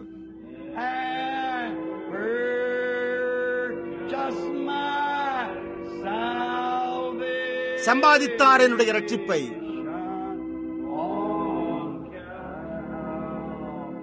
கல்வாரி மரத்தினிலே நாம் நம்முடைய தலைகளை இப்பொழுது வணங்கியிருக்கையில் இசைப்பேடையை தொடர்ந்து வாசிக்க உள்ளனர். Lord Jesus, we're fixing to enter another service, Lord. கர்த்தராகிய இயேசுவே, கர்த்தாவே, நாங்கள் மற்றொரு ஆராதனைக்குள் பிரவேசிக்க ஆயத்தமாய் கொண்டிருக்கிறோம். எங்களுடைய இருதயத்தில் பேசின பரிசுத்த ஆவியானவருக்காக நாங்கள் உமக்கு நன்றி செலுத்துகிறோம். கர்த்தாவே, நீர் இதை எங்களுக்காக செய்தீர் என்பதில் நாங்கள் சந்தோஷமாயிருக்கிறோம். உம்முடைய வார்த்தையானது உம்மிடத்திற்கு வெறுமையாய் திரும்பாமல் அதை செய்யும்படி தீர்மானிக்கப்பட்டிருந்ததை செய்வதாக. உண்மையான எல்லா காரியங்களும், நீடித்திருக்கிற காரியங்களும், பணமுமின்றி விலையுமின்றி தேவனிடத்திலிருந்தே வருகின்றன என்பதை அறிந்து கொள்ளும்படியாக அது எங்களுடைய எல்லா இருதயங்களுக்குள்ளும் தங்கியிருப்பதாக. நாங்கள் அழிந்து போகும் காரியங்களுக்காக, ஜீவனுக்கான மரண போராட்டத்தை உண்டாக்குகிற அப்படிப்பட்டதான காரியங்களுக்காக ஏன் போராட வேண்டும்?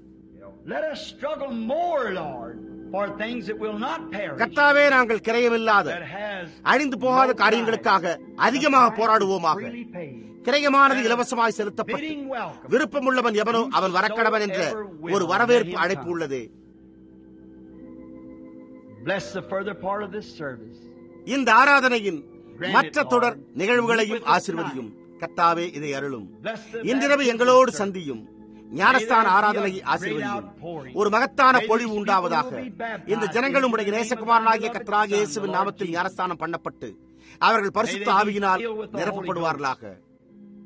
இந்த காலையில் தங்களுடைய பாவங்களில் இருந்து மனம் திரும்புவதற்கு தங்களுடைய கரங்களை உயர்த்தின இந்த ஜனங்கள் ஞானஸ்தான உடைகளை உடுத்திக் கொள்ளும்படியாய் முன்வந்து அவர்கள் தங்களுடைய பாவங்கள் மன்னிக்கப்பட்டிருக்கின்றன என்பதை உலகத்திற்கு நிரூபிக்கும்படியான ஞானஸ்தான தொட்டிக்குள் செல்ல வருவார்களாக.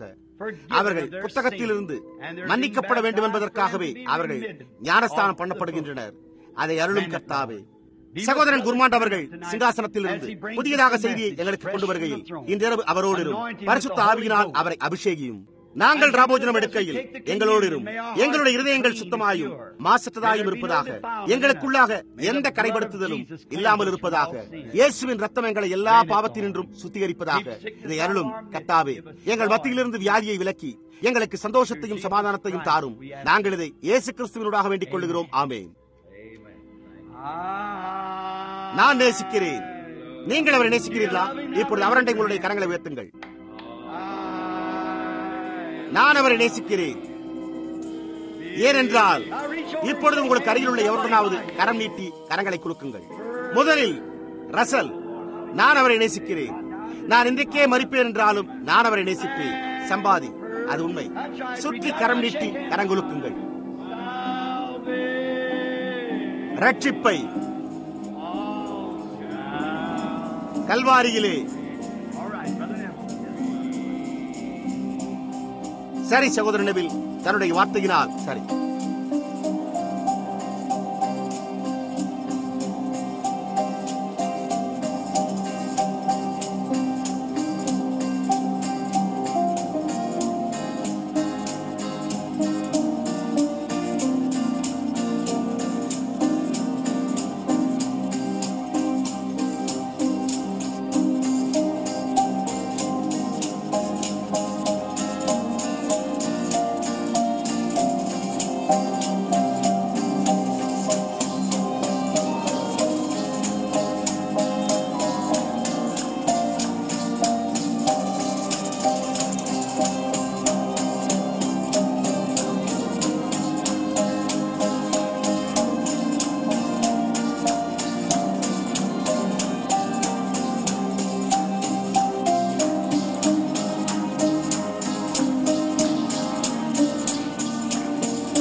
the sovereign Lord.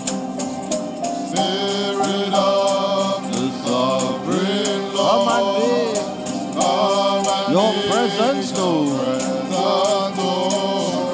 The glory of the living God.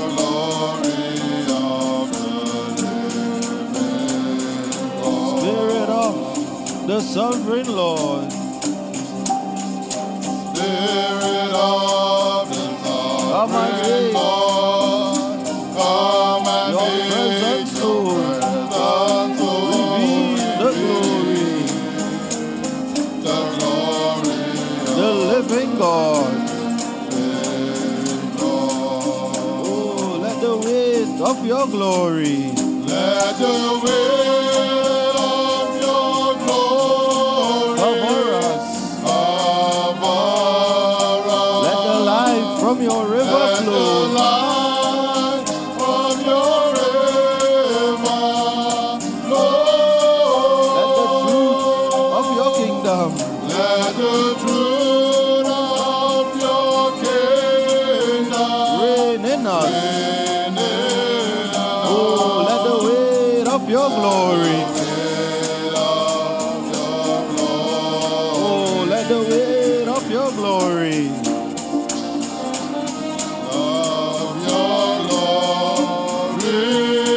Oh, let the weight of your glory.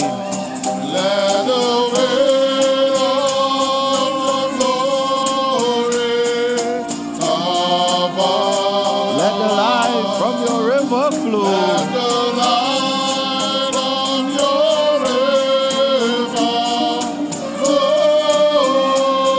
Let the truth of your kingdom The truth of your kingdom reign in let the weight of your glory.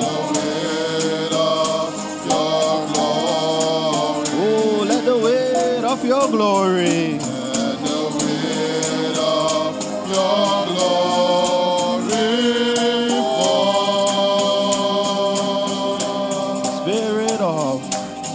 Spirit of the sovereign God, come and make your presence known. Reveal the glory of the living God. Spirit of the sovereign Lord,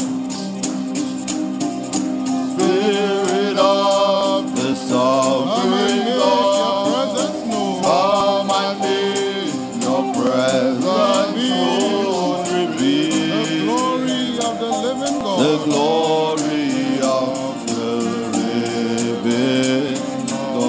Let the weight of your glory cover us. Let the weight of your glory cover From your us. river flow. Let the light from your river flow. Let the truth of your kingdom Let the truth of your kingdom reign in us. reign in Let the weight of your glory us. fall. Let the weight of your glory Let the weight of your glory fall. your glory fall. Spirit of the sovereign Lord, Spirit of the come and sovereign make your God, presence known. come and make your presence Reveal the glory of the living the God. glory of the living God. Spirit of the sovereign Lord, Spirit of the come and sovereign make your God, presence who known. come and make your presence known.